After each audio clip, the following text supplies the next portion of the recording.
Hello and welcome to Waiting for Game, a podcast presented by Melee Stats.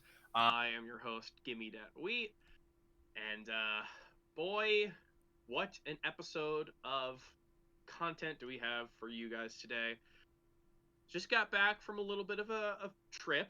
Some of you guys might know that I introduced myself as a tournament seeder. I introduced myself as a top 100 organizer, I think is the word I use, and recently I've been thrown in Smash World Tour staff member. And no week has that been more apparent than this week. I just got back from a fun little jaunt in Laurel, Maryland, where we got to see the first North American Melee event for the Smash World Tour. You know, we got to see some Central American events recently, and of course, Ultimate's been running their stuff, but in terms of North American Melee events, we had our first taste of it this past weekend. And with me today as my co-host, a recent native of the Maryland area, Ambi Sinister. What is up, Ambi? What's up? I would like to briefly point out that we spent the whole time in Laurel, Maryland. He was like literally 4 minutes from my house, and he did not come to see me. So, But I'm a you know little who a I little did see? angry. I did see someone who you might know. If you knew him way back, you might know him from Chicagoland Melee. You might know him from Irvine. You might know him from getting third place at the Smash World Tour North America West Regional Finals Melee 2021. It's Captain Faceroll. What is going on, Faceroll? Hello. Thanks for having me. Of course. I'm excited to get to talk about your run. Excited to talk about what we saw from Europe, and of course, what we're gonna see this upcoming week. We have a lot of good Melee to talk about. This is probably, I would, if I'm so bold, think this is the most like content-filled week of Melee in terms of like actual Melee being played since Summit. Yeah, feels like it for sure. Very So excited. I got to ask Faceroll, how was your experience in Xanadu games at Laurel Park in Laurel, Maryland? It was good. I feel like I'm missing something because I didn't know that we were 4 minutes away from Amy's house either. So I feel like you could have stopped by, Yeah, it was you know, it was deliberately said hi. withheld information, I think. Yeah, that makes sense. Don't want any hooligans showing up demanding certain things. I don't know. The Um, second I tell Faceroll, then Albert wants to go, and suddenly Fiction you wants to got go kayaking with me. Fiction's trying to get you to go kayaking. it's true. He would try and recruit you to drive them one hundo p for sure. Yeah, that's a good through line of the entire weekend.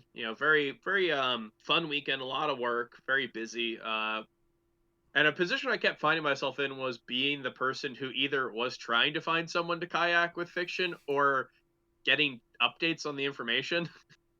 A lot of people who I was running into Sunday were briefing me on where we were on the whole Fiction and Albert going kayaking scenario. But It's like a B plot in a sitcom or something. The tournament's like the main story, but there's like, a side quest going on.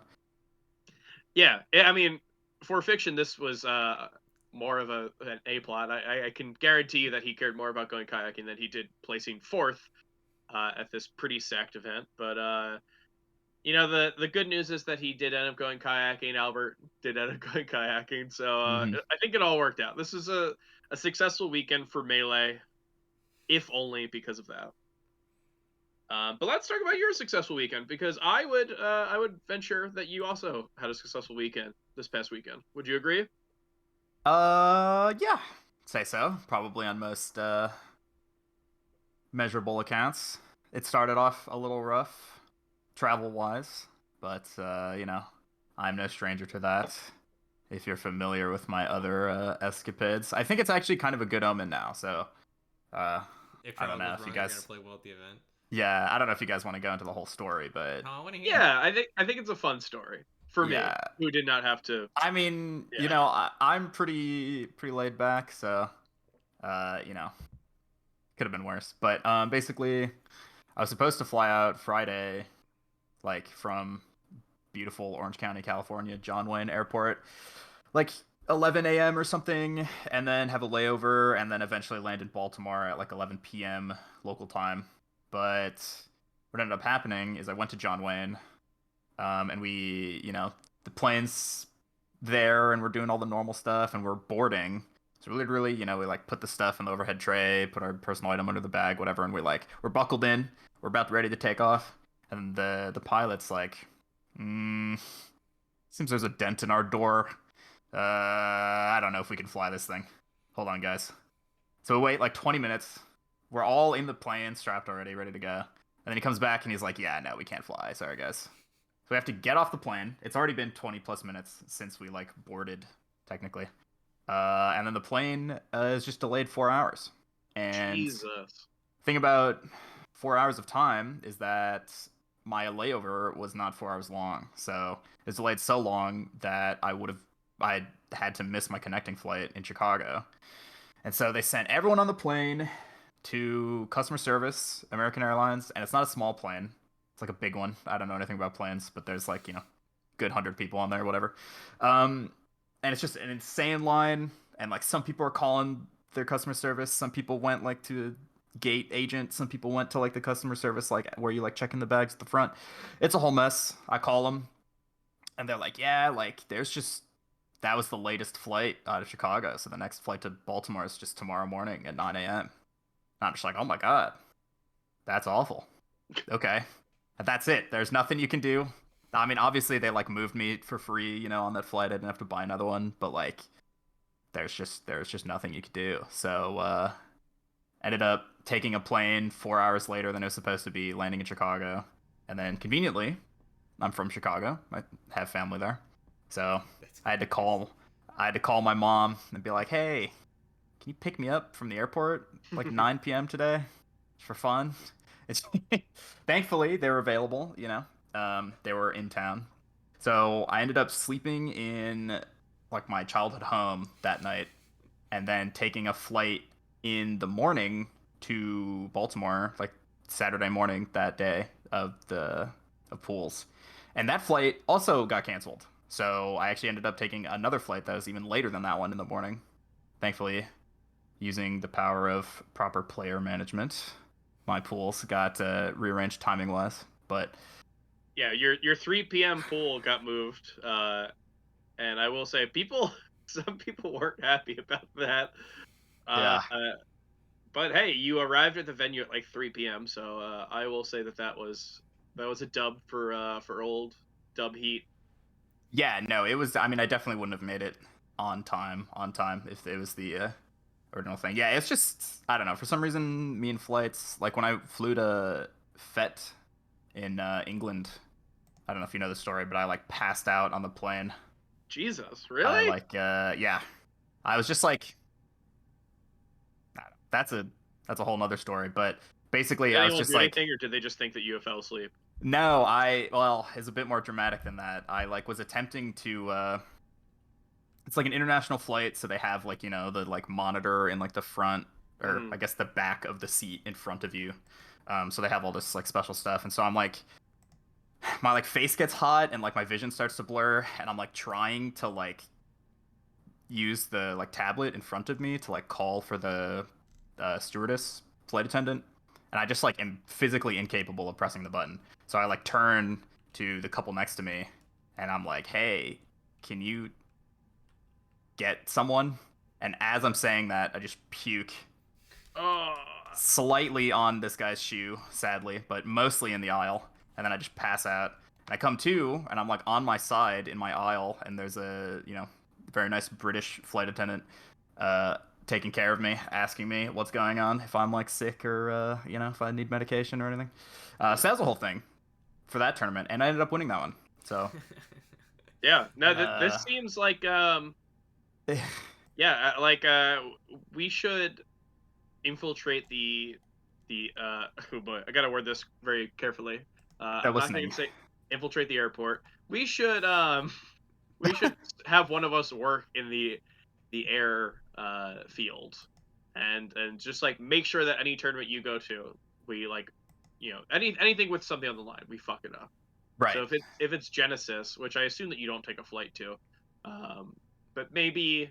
I might. Okay, maybe you do. Maybe you do. Like an and 8-hour drive. I'm down to fly. Oh, cool. So, okay, perfect. This sets us up. So maybe you go, and maybe they go the wrong way. So instead of going up, they go down, and they have to go Mexico? around. They have to go around the Earth. Jeez. You're probably guaranteed like a top 8 placing if that would. I think so. Yeah.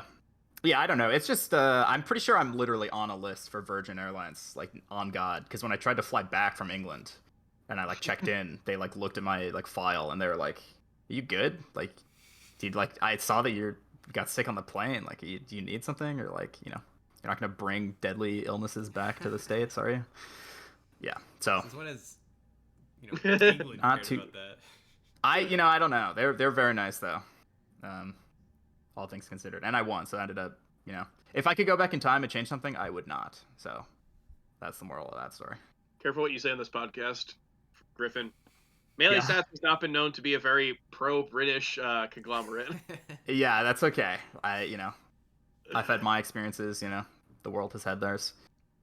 I'm glad that it all worked out for you at FET, and I'm glad to say that it all worked out for you here. It was very exciting getting to see you arrive finally.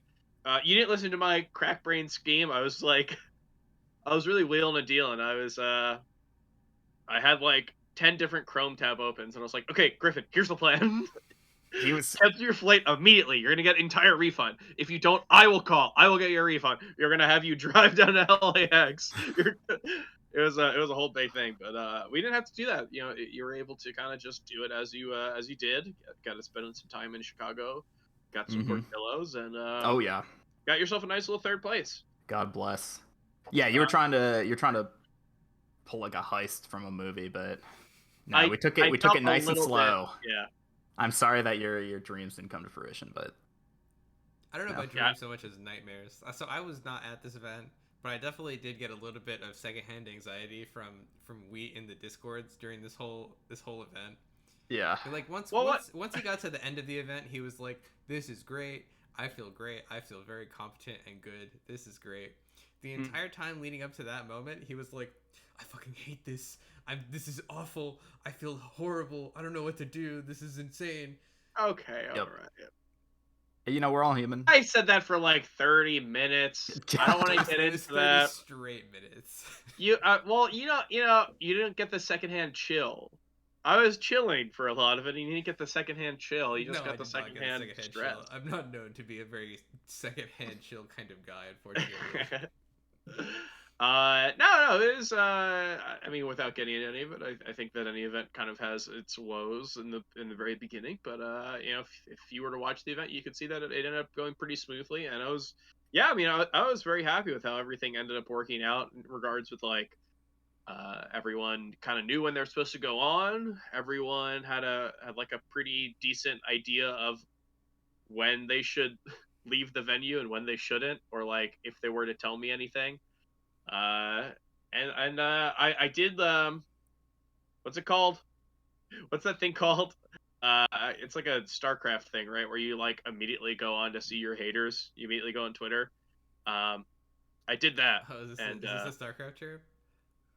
Yeah, I think it might just be like fiending or something. It might be just something that's like very normal. Slime mentioned it on a Melee Stats deep dive episode. But yeah, I did that. I did that like Monday morning, and did not see any salty tweets. Of course, Bobby Big Balls just I think it's been banned from Twitter. So take that as you will. I think that's like a did not participate. Like that doesn't count.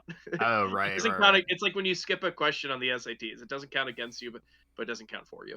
Right. So yeah, no, I was very happy with how it all worked out, and very happy to see old Faceroll over here in third place.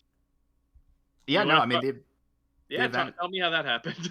The event overall was definitely good. So hats off to you, and the rest of the VGBC squad for that. There are two separate companies. Sorry, yeah. Smash World Tour. Ever confuse the two? Yes, no, me neither. Starting now. I think it's impossible to do so. I don't see how anyone would. But yeah, I mean the bracket was good. I don't know. Apparently not entering stuff means that I'm worse than all these people. So That was funny to look at the bracket and be like, really? But is what it is. I did some very strong practicing on unranked, and it's really what gets you there. Prior to SCL, I did some unranked practice, and I really got in the groove for this event by doing the same thing. Ran into like fiction like 2 nights in a row Uh, on unranked. Ran into Geo. No, 2 nights in a row. Apparently, I played like Albert on there. So unranked actually has some demons, believe it or not. I feel like you always Not say this whenever you do well at a tournament. I remember after SCL, you were like, "Yeah, I went on unranked and I just played Suezo, who I ran into. And he was yeah, quite good." yeah. No, I mean that's all you need sometimes. Well, Suezo is actually I had to play Spark for that, so it actually playing a Sheik in particular is pretty lucky because Sheik is a character that just like doesn't really exist. Um, they're just like very uncommon, I think, on unranked, at least in my experience. And when you do find them, you grab them one time, They and then you leave. grab them a second time consecutively, and then they're gone. But Swazo did not. But yeah, I don't know. Going into the event, I was in the powerful purgatory of like kind of accepting that I didn't really have that high of expectations, either way. Like I knew that really I only had to win like 2 sets, kind of, to qualify. But I also knew that like being realistic, like I haven't really been entering stuff. I haven't really been like practicing. So like, you know, I think it's good to be realistic with yourself. And so the worst thing you can do is go to an event and then be like, wow, I didn't do well, but like not realize that it's like your fault. You know what I mean? It'd be a little silly to like get 13th and then not realize that it's because I didn't really practice like properly. So I think because I had like realistic expectations, my mentality was in a pretty good spot. Um, and basically what happened is day one playing pools against like Meds and Billy. Um, and I was just like, wow, these guys are playing so bad. Um, thankfully, so I can just like win. I don't know. You ever play someone and they just like don't jump out of shine, and you're just like, thank God. Like that's good for me. That's really good for me. So, it would have been a very different event if they could jump out of shine in pools. And then I lost, and then mentality would have been in a different spot. But, yeah, I don't know. I think like, um, skill in melee. Well, I don't want to get too results based thinking, hindsight bias, etc. But I think a lot of times you don't really like get worse, you just get rusty. And so if you spend the time to like play and like de-rust a little bit, you're not going to be in like peak condition from where you were before, but you're not going to be like a lot worse.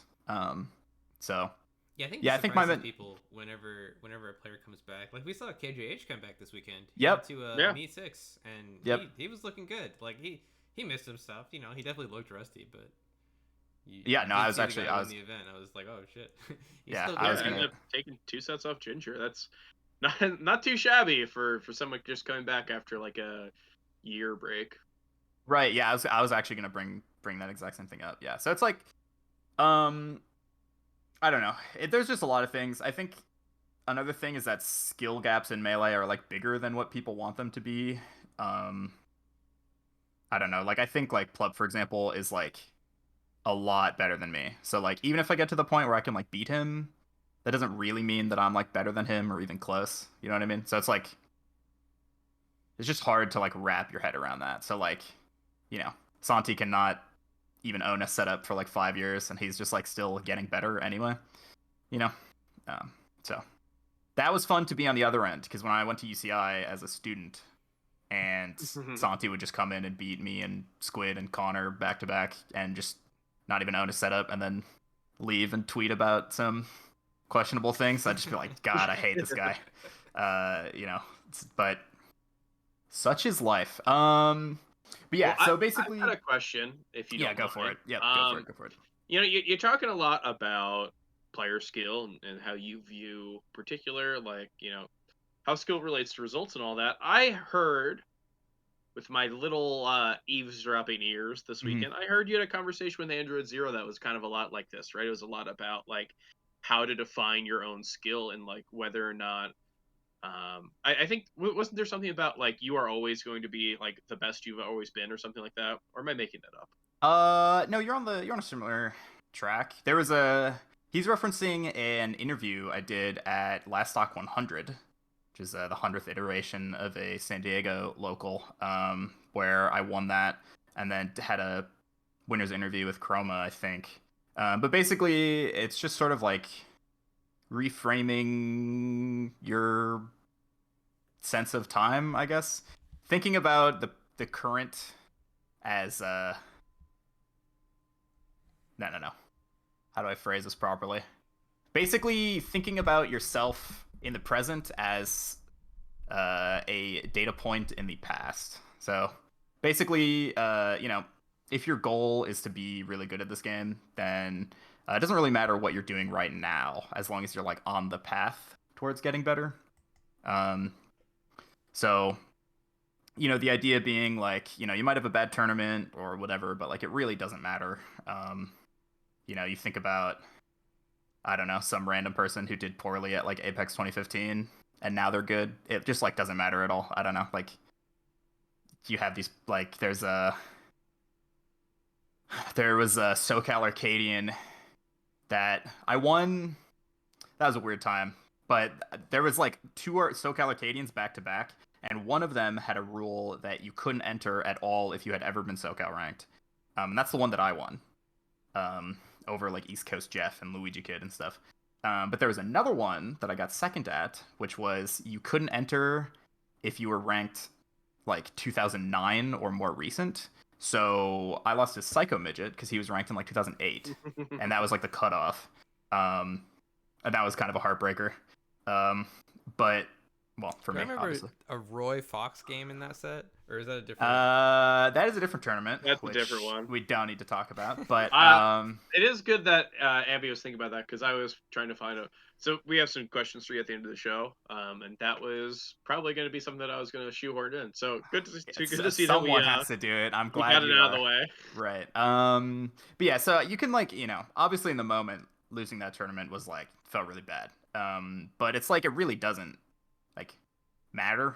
Like losing that literally has no effect at all on my current skill or my current results or anything like that. And you can kind of transpose that to like any of your favorite players. Like, I don't know, does it matter that Zane was losing to like whoever when he was like starting and now he's like arguably the best player in the world? Like has no bearing on it. So it's just that's just important to keep in mind for like your current self whenever you're going to a tournament or really doing anything. It doesn't have to be melee related, but like if you do poorly or whatever, it's like one small data point on a very large graph. So if you can like imagine zooming out, it's like pretty unnoticeable.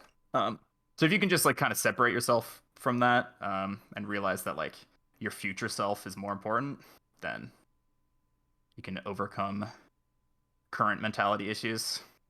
Hopefully, that's just what we were talking about. I don't know. Like Android Zero. Well, he had like a broken controller or something, but he didn't do as well as he would like. Obviously, he didn't qualify. So just kind of Very talking positive about that. person. He came up to me and he was like, "Yeah, dude, so I can't pivot on my controller. I just found out. That kind of stinks. I wish I knew it. But yeah, it was kind of weird. I couldn't dash out a laser, so I had to like think about how to not dash it." Like he's like coming up to me, he's just like smiling, talking about it. Well, I mean, presumably he's wearing a mask. Right. But like very like a jolly demeanor, and the whole entire time talking to me, saying about how he got 13th because he was playing with the controller that broke. Which then I believe the story was that he told SFAT the same thing, and SFAT pulls out like a tri wing, and he's just like, okay, let's fix it. And he had this like little box of all these parts, so they ended up getting fixed. So fortunately there's a good ending to the Android Zero controller debacle. But yeah, I mean, it's the very talking about mentality, talking about him. He had a very positive mentality throughout the entire event. He did at the end of it. I was in his hotel room at 4 a.m. just kind of chatting, and he was like, "Yeah, I didn't think you'd be this tall," and I don't know how to take that. So you are very tall. I will say this for those of you who have not met Wheat in person, he's quite tall. I'm not stewed tall. Well, I think no one is stewed tall. I think that's just a ridiculous bar of comparison. I'm 6'2". It's Okay. That's pretty Yeah, tall. it's, I mean, it's taller than. You are in the Smash community, which is not a scene full of tall people. Well, it's not a scene. Okay, so it is a scene full of short people, but it's more so a scene full of people with very confusing heights. That's true. I mean, most of those confusions come from people being shorter than you expect. But I think, at this point we probably know Leffen's tall just from like everyone being like, "Whoa, Leffen's tall." But yeah, that was a big one. Yep. Hacks was a big one, which I guess we've also moved past for different reasons. Um, but yeah, I think a lot of it's like finding out that Mango's really that short or that Hugo's really that short. Um, For me, it I was guess Pew Pew. I think the rest of them. The first time I saw Pew Pew at a tournament in person, I was like, "Whoa, that's Pew Pew." The rest of them, I was like, "Oh yeah, he's a shorter guy." Moki, Daki. Look, we don't need to go down the list of people you think are shorter than you thought. Eventually, Yours, someone's feeling's gonna get hurt, and No, it's you're just all worried it that we're who? gonna get to you at some point. I am afraid. You're accurate. You're how I You're feel. accurate. That's What are you, good. 5'9" How and a I'm. half, 5'10"? My license says 6. So. 6? No. Yep. So whatever that means to you, I'm in. Legal. Legal documentation cannot lie. Well, for the license, I don't. This might differ state by state. Can you just tell them? Like, I feel like you can just tell them. Oh no, it was to the micrometer. They put They you up against the measured you? wall. Yeah, they had a laser thing. Crazy.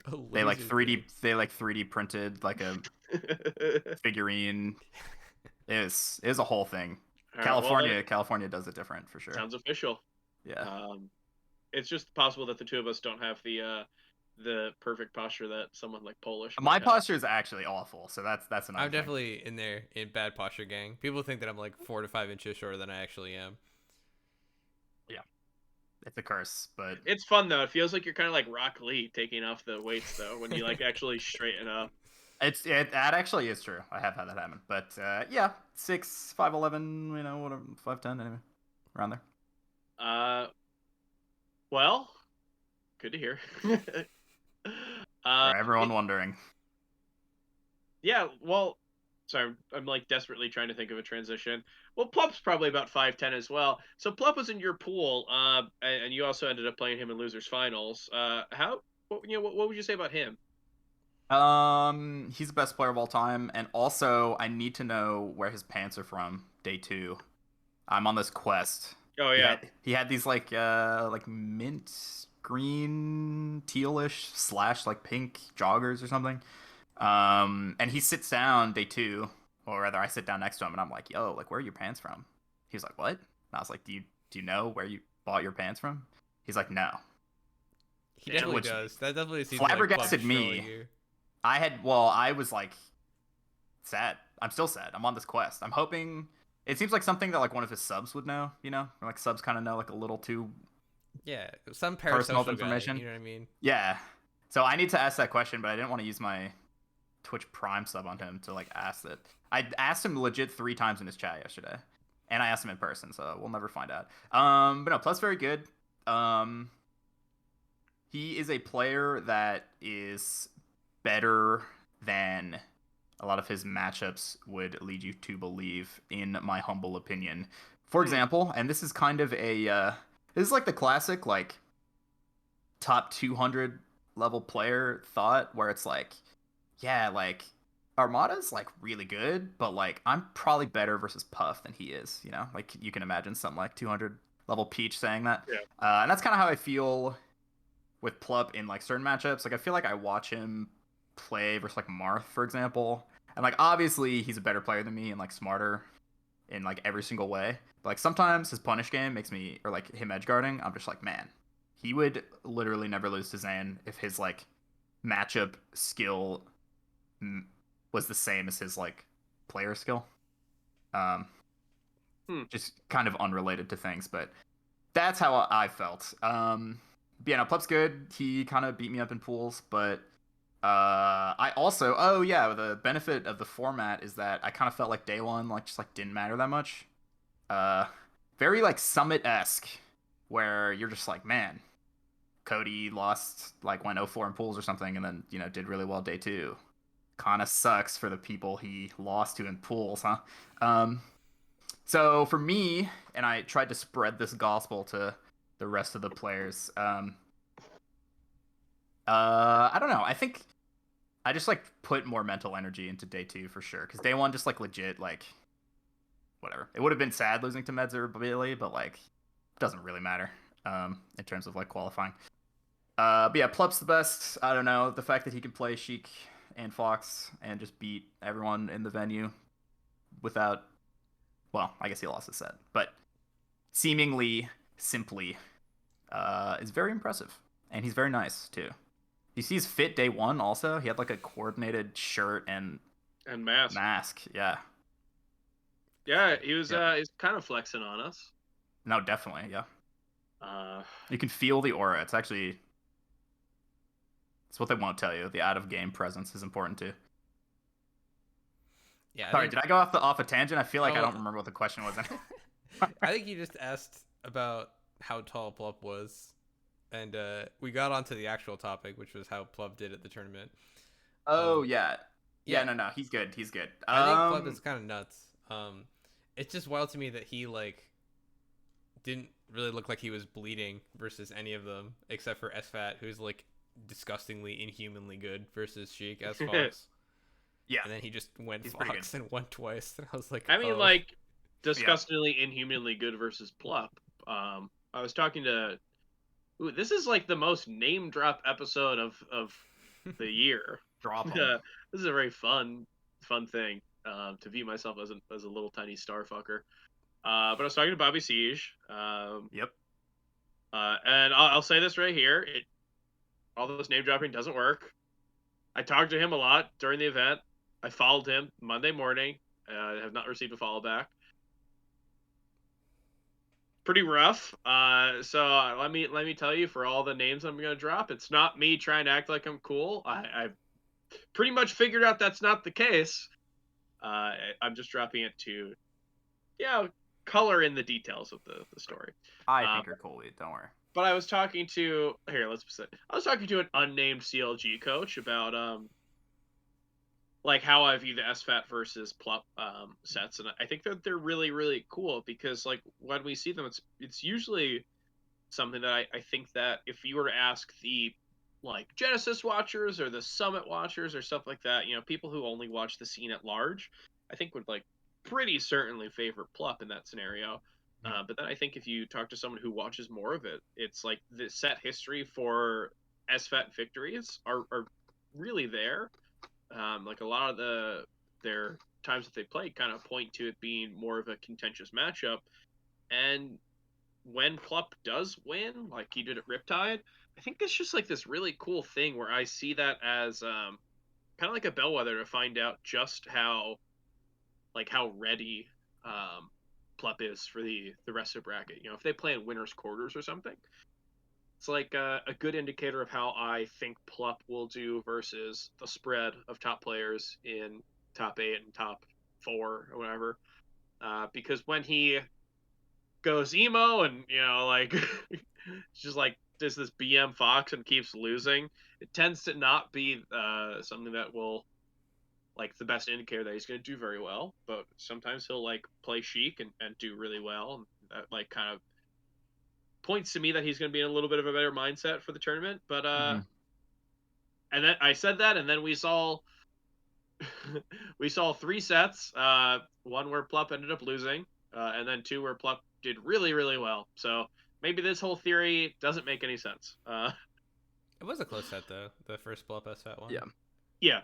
And I thought that those sets that we saw in Grands, some of the best Fox sets I've ever seen from Plup. Oddly enough, I think that like it's a weird thing to say that we might see some of the best Plup Fox sets recently, but with like what we know of him from 2019, which was just like dropping a lot of sets with the Fox, kind of like stubbornly. But I actually think that like what we saw from him, which was just like majority Sheik, and then Fox instead of the Ditto, ended up working out pretty well. Or I guess Fox and then Fox into Fox Ditto, ended up working out pretty well. And it's like we're gonna go to this whole balancing act again of Fox and Sheik for him. But as it stands right now, if you were to put him in a bracket, like a main stage or something, or the finals that we're gonna end up seeing him in, I wouldn't be too scared for him. I think that this is a pretty good showing that makes me confident of like when you throw him in a bracket with best people in the world. Yeah, no, I agree. He's sometimes a bit of a wild card, but Especially able with to do it. yeah, especially with like a larger crowd, it's hard to pick him as like the person to win when there's a Mango or a Zane. But I mean, he always kind of continually shows that the second you start doubting him, he's right there as well. So that'll be cool to see. We're talking about people who are kind of returning to competing, talking about people who are playing different characters. I want to talk about person who got fourth place at the West Coast tournament. I want to talk about one Shepard Lima. What did you think about Fiction's performance this week in Faceroll? Um, not surprised in terms of, well, only surprise was that he didn't do as well as I thought he would. This guy's nuts. Like I said, played him on unranked. Like literally the night before, like we flew out, so Thursday and Wednesday or something. Guy's insane. In my humble opinion, this take's not very hot. Probably the best Falco, maybe worse than Ginger Better or than Mango? Mango. Honestly, no, but a little bit in certain Okay. ways. Similar to how I may be slightly better than Club at certain things, Fiction may also be slightly better than Mango at certain things. What those are exactly, I cannot say because I do not play Falco.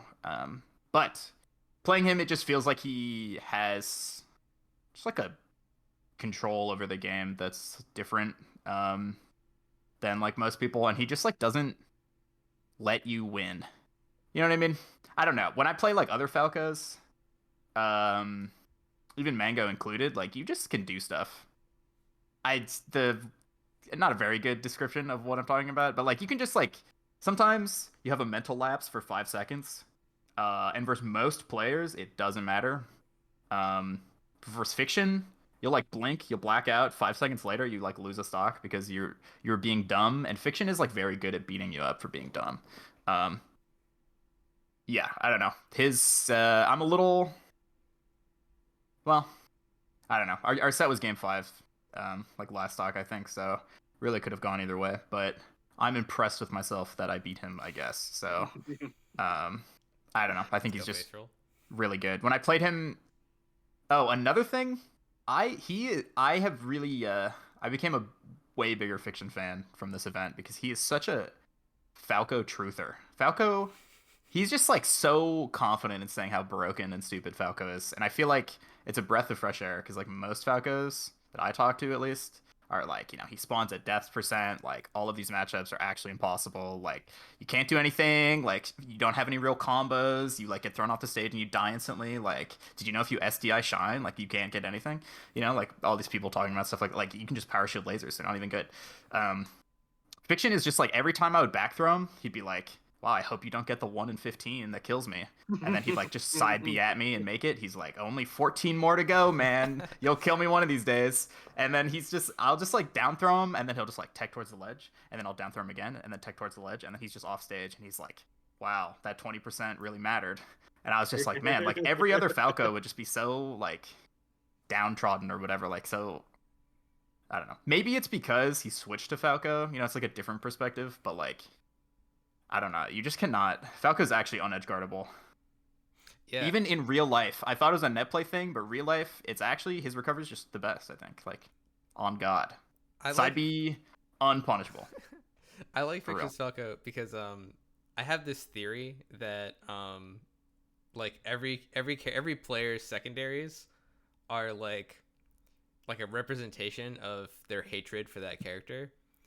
It's like if you play like a Fox's Marth, like it just does like the most degenerate shit of all time, and it's like you see them play like Armada's Fox was kind of like this. I thought like the entire time it just felt like Armada was trying to express how miserable he thought the character was. And Yeah. everyone does this to an extent. Fiction, I think, is really funny because in my head, Fiction did this with Falco, and he was like trying to do all this stupid broken shit with Falco, and it wrapped all the way back around to him loving the character. He's like, wait, this is so great. Yeah. Falco's so broken. I should just play this character all the time. And now he's a Falco main, and it's very funny. Because Yeah. I could see like the original like hated structure, like as the Fox player, like this is the most annoying shit I could possibly imagine. Mm-hmm. And now he's like super leaning into it, and I think it's great. It's very great. Yeah, he's I will say, same with Griffin. After like spending a weekend in close proximity with him, it's hard to come away from it without like a higher opinion of him. Oddly enough, which is very funny for whoever like reads his Twitter, because I think it's like very off-putting to read his Twitter as much as I like it. Yeah. It's like, well, I'm glad I only got to read 280 characters of that. But no, I mean, like, yeah, it's very funny to see him immediately buddy up with all the Falco players. Because in my mind, I was like not sure how real the switch this is. You know, we don't really see a ton of character switches at the top level, just in general, and then we really don't see character switches from Fox for someone who's like still trying to care about the game. The times when we see people switch from Fox, it's like they're 35, they have a family, and they go Sheik now. It's just like a sign that you're done. So I was never really the beginning sure. of the end. Yeah, it's like or you do the drug Fox and you like really talk up your Falcon, you play for 2 months and then you switch to Fox. So I was never really sure how real this Falco was, or if he had to play a certain character, if he just like counterpick Fox or whatever. But no, he's like leaning over to Rocky all the time. He's like, yeah, this is what happens to us. It's just like really buddy with Albert and Rocky and the whole Falco crew. So it was very fun to see that. And yeah, the entire weekend he was kind of talking about how he's like, I didn't even do well. I just no one knows how to deal with how broken Falco is. I didn't do well. Falco's just broken. So yeah, that was very, very refreshing because you don't really see that from Falco mains very often. And even when you do, it's kind of like Ginger's positivity of like Falco being the best character, and then like couched in, I don't know. I feel like the way that they get to that point, I think that Ginger and Fiction both think Falco is broken, but the way that they like show it and the way they talk about it is very different. So it's very, very fun to hear Fiction. I can't wait for them to interact again, because dude, we gotta make it happen. Because I wonder if it's the same or if it's different. You know what I mean? Because now there's like this layer of Falco camaraderie to the two of them, which I think is a recipe for some very, very funny interaction. So. Will Ginger accept him as a Falco? Right, yeah. Or is it like, you gotta prove your worth? I guess getting fourth at this event, you've been beating SCJ is like kind of proving that you're a real Falco, but we'll see. That's pretty good. But, yeah, no, I mean, in terms of his run itself, I think this was one of the ones that I was talking to a lot of people about the brackets here. Ara, who's in the event, is like a huge melee stats nerd, which is very fun. And so he was talking to me about like what the pools were and like the predictions of the pools, and I think Fictions was like the hardest to call. We talked about this on the podcast the week before. But so he has SFAT, who's like really, really good, and also has sets where he gets blown up by Falco. Then you have Bobby, who like can really, really do well, and then sometimes really does not. And then you have Ty, and it's like Ty is a player who, Edmund and I will talk about Ty a lot more than one would think. Ty's very funny because in a normal year it'll be like July, and he'll not be top 100. It's like clear. It's like, okay, this is the year he doesn't make top 100. He like lost to Tank. Okay, I know he's not making top 100. That guy's nuts. Nuts or not, like whatever resume he puts up, it's just like, okay, this is not a top 100 player. He's finally not top 100. And then September rolls around, and like the leaves start changing, and for some reason he starts performing at a level where it ends up like 65 to 75. I don't know why. I don't know what in him changes with when like fall hits, but he picks it up. You can feel it in the air. I must be top 100 again this year. So it was Right. scary. I mean, we're not obviously there's going to be no top 100, but it is fall. It is fall in beautiful Laurel, Maryland, with the leaves changing. So I wasn't sure how this would affect Ty. So like, yeah, Fiction's pool was a big toss up, and then even the sets he played in bracket, I thought were pretty tight, pretty scary. I think They were all nail S2J biters and except for Rocky. S2J, weirdly enough. Yeah, the S2J one was like impressive, but not a nail biter. Yeah, like he went close with Rocky. He went close with Yeah. Meds. He went close with Griffin. He could have lost any of those. He could have got 13th, and it would have been like, yeah, that was pretty normal. But Yeah. Sure. He made we had like the same bracket positioning where we both lost round one and then made it to loser semis from opposite sides. Yeah, I think honestly you're on one if you thought his pool was going to be hard for him. Having played him in the depths of unranked, Fiction is incredible. So we literally had not seen his Falco on LAN outside of whatever bar Verdugo's held in. yeah, I think maybe he went to a mug. Lan, bro. You don't. We As saw his someone Falco online lose to in the Mandray. trenches. As someone who's from the future, aka right now, and so I see the results of the pool, I am confident in saying that he would have won them. Damn. Yep. No, Fiction's good. And honestly, as much as the meme is not real, it is a little real that, like, Falco can just die for sure. Sometimes you get down tilted. I'm not, There I'm is not the 1 in crazy. 20 I agree, chance, yeah. Right. as you said. No, Marth, no. 1 in 15 is Sheik. Marth is way better odds.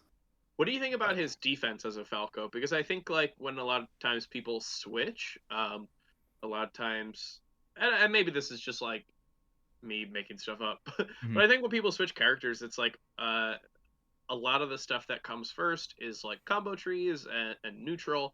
And then the stuff that kind of takes a little bit is like the situational awareness of like, okay, what do I do here? I'm getting attacked here, or like, but I feel like I don't really have to worry about Fiction's Falco in that sense. I don't know if you get the same feeling about that. But yeah, I guess how did you feel about his defense as a Falco? The thing about Falco is he just has insane things. His role is incredible because he has shine mostly, but like roll is just a threat. So you just like have to be aware of it as like a defensive option, but also like a random reversal that could get you killed. And then full hop just goes to the sky. So I think Falco as a character, and then also side B is like secretly broken. You can just like run and then just side B into the middle of the stage, and it's unreactable. Um, so I think Falco is a character that like has these like options that people think are like for noobs because noobs spam them. Like rolling or like side being from the ledge rather. Forward smashing randomly. All of these things that you like kind of associate with like lower level Falcos that like aren't really confident in themselves, so like they do these weird panic things that supposedly get them killed against better players. But you get to a certain level and you're like, no, Falco's side B actually is that good. Like there's a reason why these low level players are doing it. And like his forward smash is actually that good. Like it's good. So I think it sort of like wraps around to the point where Fiction is a player that I think is very aware of the fact that he can full hop like and in the corner, and it's like fine. Like you can just do it. You can just roll to center stage, and like Sheik is a character that like can't really punish those things that well. Like she doesn't really have like a aerial or a smash attack that just like kills you.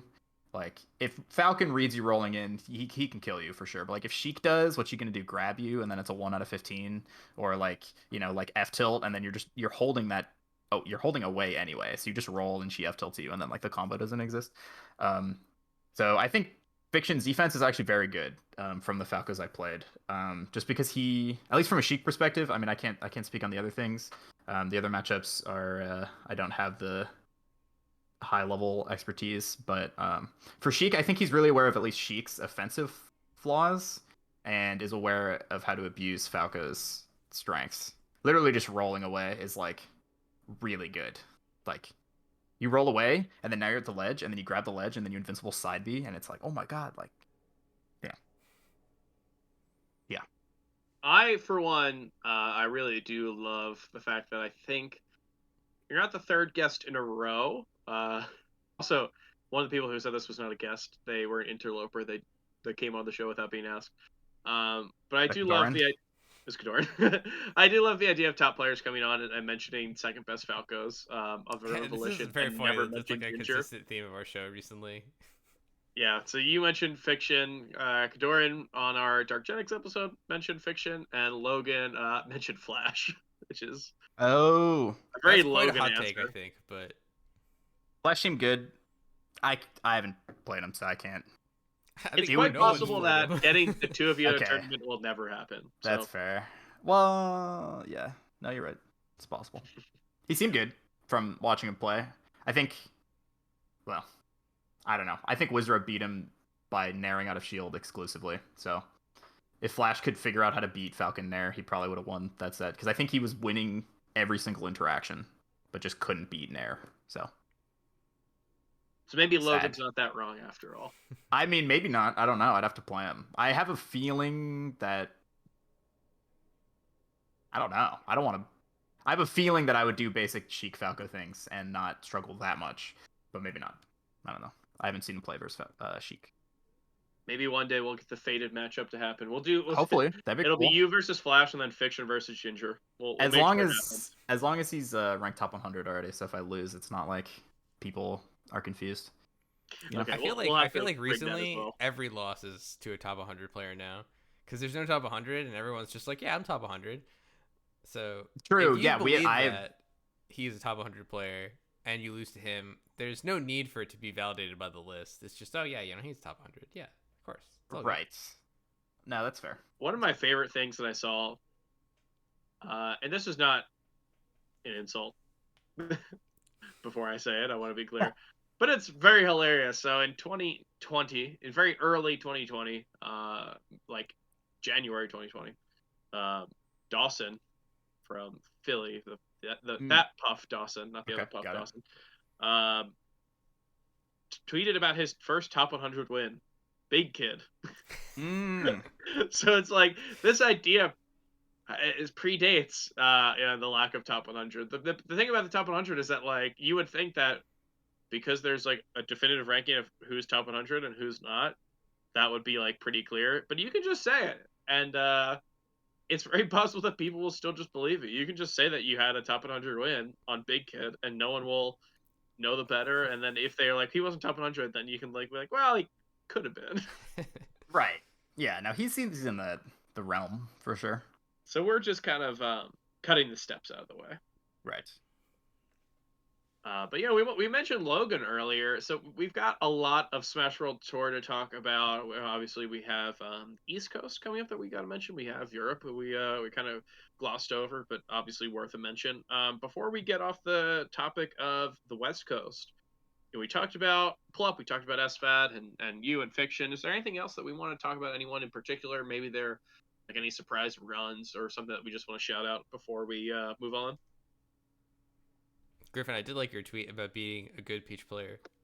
I thought that was a really fun tweet. Yeah, that's actually a big win for me and for people who know my Peach history. I think a lot of people would be surprised at thinking that a top 17 Sheik player notoriously has a Peach problem.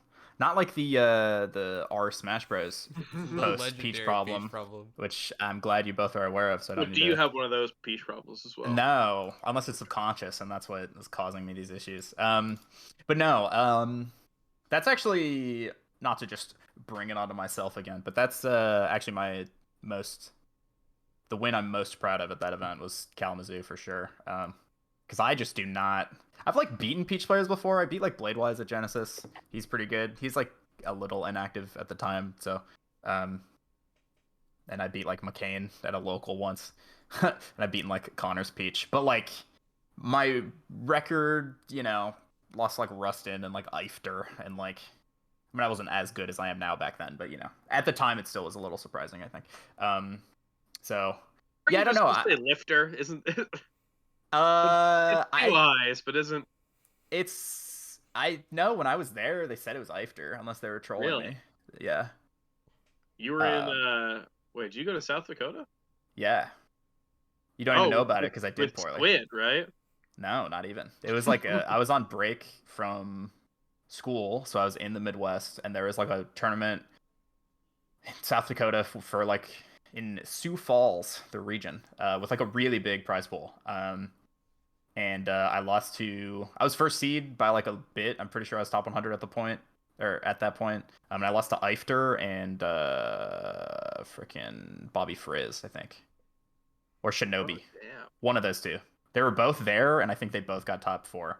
Um, yeah. Anyway, I have a history hidden away for all the true fans, I guess, of not being that good against Peach. I don't know what it is. But yeah, she's just confusing to me, I guess. But I talked to Kadoran at the event before playing Kalamazoo, and I was just like, what do I do? Like, do you know? Like, I just don't even, I don't know, dude. Like, I feel like Peach, she just has all these moves, and they just like beat the moves that you do. And like trades are really bad, and down smash is like insane reward, and like not trivial to like punish and bait out.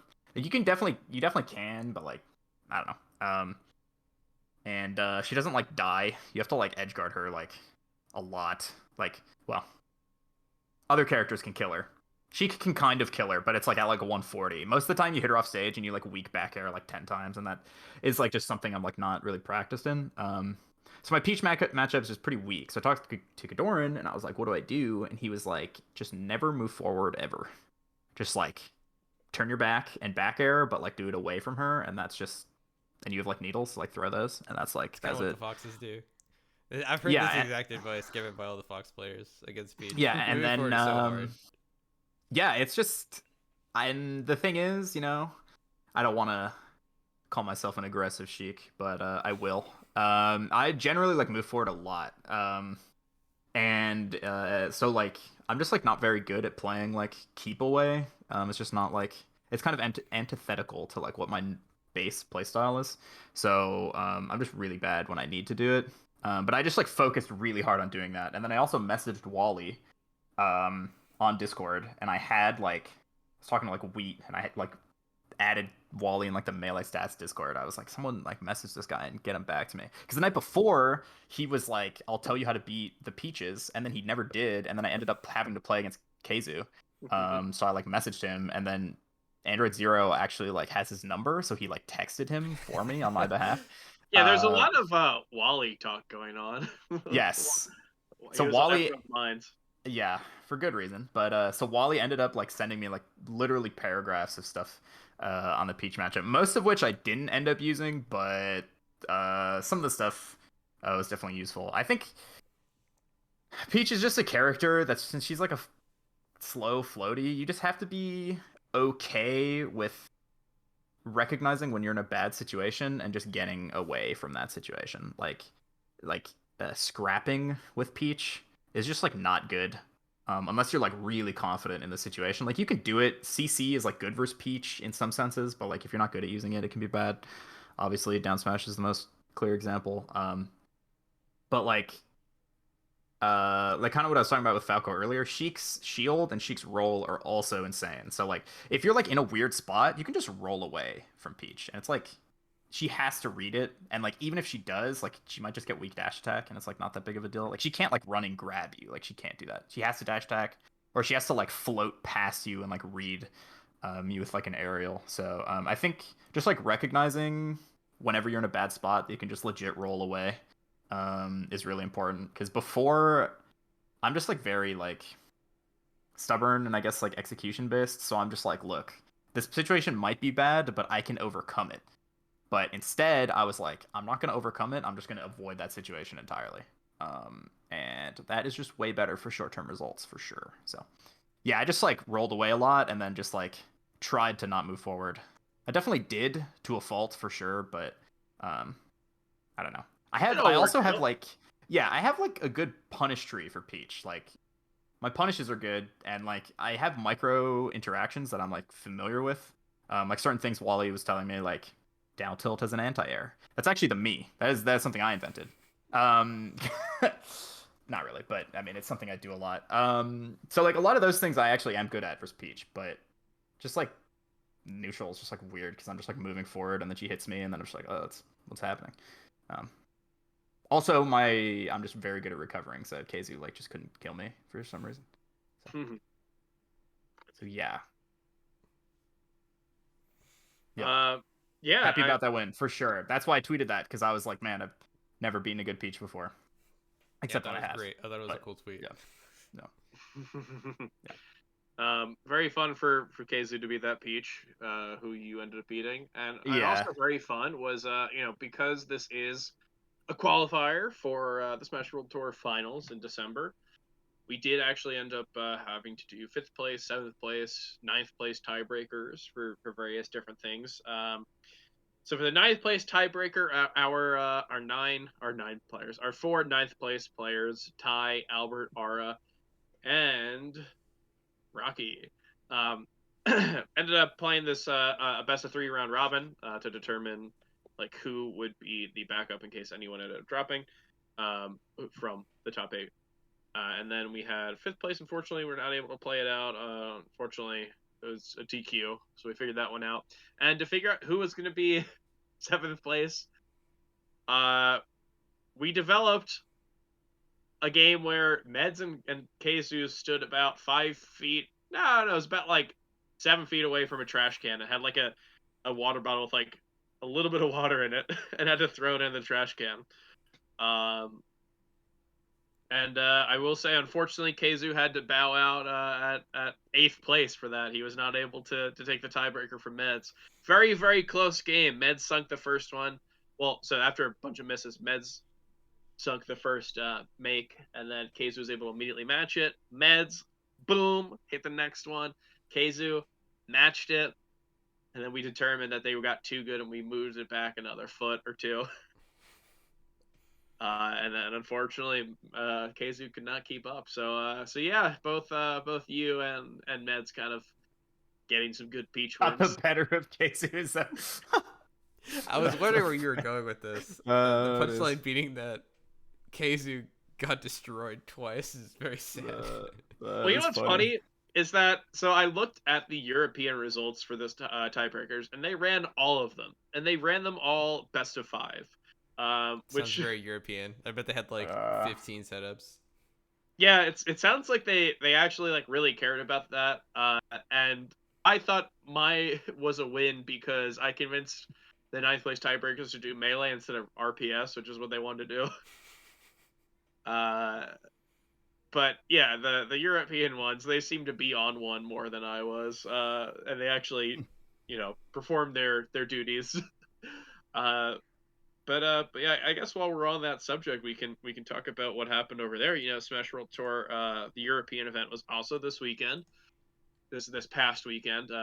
So if you were like me, you could wake up, try to wake up as early as possible, watch, whatever sets Leffen was playing, and then get to, have an hour break between that and what was actually going to happen for the North America West event.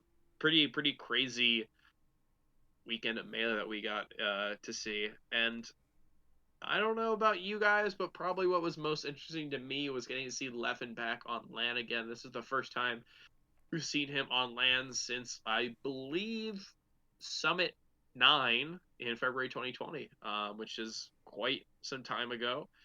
And with him, it's always hard to tell if he is like just how good he's going to be, because there's always a lot of talk. There's always a lot of discourse around him at all times, and it's all about, well, he's playing Guilty Gear now he's going to drop Melee. Now, Melee competition's not good enough in Europe, so he can never interact with Melee in a way where he's not able to cause some issues about it. But we saw the D-Rust tweets. That's how we know he's in Melee form, is when he tweets D-Rust. Yep. Every other tweet. So that's how we kind of knew that we were going to see him again. But this time was a little different. He was, talking about some pretty real complaints about some migraines, some like chronic dizziness. So coming into this event, I wasn't really too sure of what we were going to see from him. And the first set that I saw, I think we all knew what we were going to see from this tournament. Well, yeah, I mean, kind of we all knew, but it's like, who who knows, right? You kind of gotta act like you don't know. Right. I was actually talking to Fiction. We were watching Plup versus Kadoran, and he's like, "So I'm on after this game, right?" And I'm like, "Well, this game's not over. Kadoran could win." He's like, "Yeah, but I'm on after this game," and I'm like, "I mean, I kind of have to do the thing where anything could happen." He's like, "But Plup's," but he's like, "If you were to put money on it, you'd bet on Plup." Yeah. I was like, "Look, man, like, yes, I would, but I gotta act like it could go either way." You never know what could happen with Kadoran sets. True. And I kind of felt that way with Leffen, where I was like, I think I know what's going to happen, but I have to, like, bring an open mind to this and think that, like, what we're seeing could possibly change. Right. And watching the first set I saw of him that day, unfortunately, I missed some of the sets. So the first set I saw was Kinzo, and he was down 2-0, I believe, or at least down 2-1, which is pretty crazy to like, tune into a Leffen set. And like have him on the verge of making a reverse 3-0, but obviously he was able to do that, and we saw pretty much what we expected from the bracket itself. Ambi, did you get a chance to watch any of the European event? I know it's like kind of So a tough I time was zone. I was a little busy with the Nintendo video. I did follow the bracket though, and I think to me, so this is gonna sound really out of left field, very anti-Ambi. To me, the story of the tournament was Jaw Raiden, right? Because I thought Jaw Raiden at this tournament, I thought he was toast. I thought he was toast. I saw his pool had Kinzo in it, and I was like, "There's no way he's gonna get destroyed by Kinzo." I'm a big Kinzo believer. I'm a big Luigi is not a real character believer. But he beat Kinzo, pretty bad. He, Crazy. he took a game off of Leffen, I think, and what did he made it pretty reasonably far in the bracket, and I was like, dude, I thought he was gonna get destroyed. But Never Jaw doubt Raiden, Luigi the on legend. land. Luigi's No, nuts, bro. I would have doubted I would have doubted Joe Reddy as well. I also thought Kinzo was a super tough pool. No, I'm with you on all of this. It's kind of funny because I believe the 8 people who we saw make top 8 were all top 8 seeds. So it's like how surprising can an event be if everyone who's slated to make top 8 ends up making top 8? But with someone like this, with the pools that we saw for him, I thought it was really tough. So seeing him end up winning was really, or well, Not I quite think winning, it's a but win for him to get top 8. That's how I view it. To see him get top 8 was a real win. Speaking of players who, obviously didn't win the event, but I think end up in a better light than they were before, I want to mention Raul. Raul's probably one of those players who, if you are someone who's looking at this event, probably one of the bigger question marks, like him, Skullbro, I think Fat Tino are all players, and like Max, all players who it's like it would take a little bit of explaining to the casual fan, or to even someone who really cares about Melee, who just hasn't paid a ton of attention throughout quarantine, because Raoul is one of the up and comer Fox players from France. I was on Toph stream getting to talk about the reveals for the players. I think I mentioned that I saw him go from like 9th in France to 2nd in one ranking period. And now we saw him at this event. I believe he kind of, I think he only had one set win, but the fact that it was over a Frenzy is something that's really sick to me. Frenzy, someone who is like definitively top 5 in Europe at this point, I would say.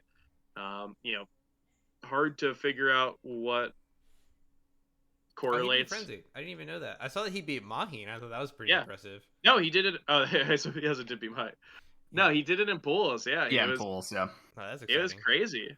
Yeah, it was nuts. That was one of the ones that I got to watch live, sitting in my little bed. Yeah, very very cool to see him do that. He's also like a big TO for their online scene, like for the European online scene. So shout outs to Raul for doing so well. Nice. Love to hear the TO bit. Gotta respect people that are competing at a high level and then also TOing for their local scene. Very Do you nice. remember when people would be like, "What if we did a top player versus TO crew battle?" And they always put Armada on the TO side, and it's like, bro, clearly clearly he is not a TO first. It's like, if you are saying, okay, we're going to have him in the same crew as Crimson Blur, it's like there's some, like, you know, like you're wrapping your mind too much around this I do think that concept. there's You a got to gray let go. area. I think Nintendo is a funny question for this. Nintendo put him in the TOs. I think that's fine because he TOs events regularly, and he would presumably continue to TO events. I think Armado was like on as a TO for the Beast series or something like that. He wasn't the main TO like Nintendo is for his events. Yeah, I don't know. I think it's just like very funny to like always bring up Armada being a TO. That was a thing that I think used to happen in like 2015 a lot. Well, Which it's definitely immortalized in the Chillin' rap. As far as Armado goes, just wait till he's a host. Yeah. So, I mean, that can't be wrong. It's true. It's straight facts, as they say. Yeah, it is. It is. Yeah, I mean, so there's obviously like a lot to talk about here in a sense, because this is the first LAN event that we saw in Europe that has a lot of the top players of Europe, but also in a way it's pretty expected how we saw this play out. This wasn't like there weren't a ton of surprises other than Ja Raiden making his seed. Yeah. Well, there's also Pipsqueak, I guess. Pipsqueak did pretty well this tournament. He beat Prof, which is always fun to see. He beat Frenzy, which is like probably my favorite rivalry in Europe. I was sad he couldn't clutch it over Triff. Yeah, I really him wanted to be able to left. destroy Triff. That would just make me so happy. But well, I guess like the thing I'm saying is on LAN, sure. If this were like February 2020 or something, Pipsqueak did amazing. But would this surprise you, considering what we've seen online? Like, I think Pipsqueak has done amazing online, and the surprising thing about this event is like how unsurprising it ended up being, and how the people who did well online ended up doing really well in person. Yeah. No, that makes sense. I mean, Pipsqueak was seeded 4th, right? So. Yeah, I think I would still favor Prof over him personally. So at least that was a little surprising to me because he beat Prof pretty solidly. But I don't know. I don't think that tier is like super far apart, anyways. I think they're all pretty close together, so that's not like the most surprising. I do think that the event was pretty much like as it was slated to go. Yeah. But I liked seeing the newer Europeans, I guess. I watched most of Max's sets as a Sheik enjoyer. Nice. What did you say? I guess. It seemed pretty impressive versus Leffen until Leffen remembered how to play. Definitely seems pretty good. I don't know. I mean, Sheik is a character that, like, I don't know, for a while in Europe was like one of the main ones. Like in terms of like top players, like there were like 2 or 3 Sheiks in like NTSC. the top 10, and then and that was in PAL, and then all of a sudden they go to NTSC, and well, some of the Sheiks are gone for different reasons, but yeah, it's weird that there aren't like that many currently, just like given Europe's history and the fact that they went to and now it's less popular. I don't think I would be playing Sheik in PAL willingly. The European tournament I went to was NTSC, that's for sure. No, it is good to.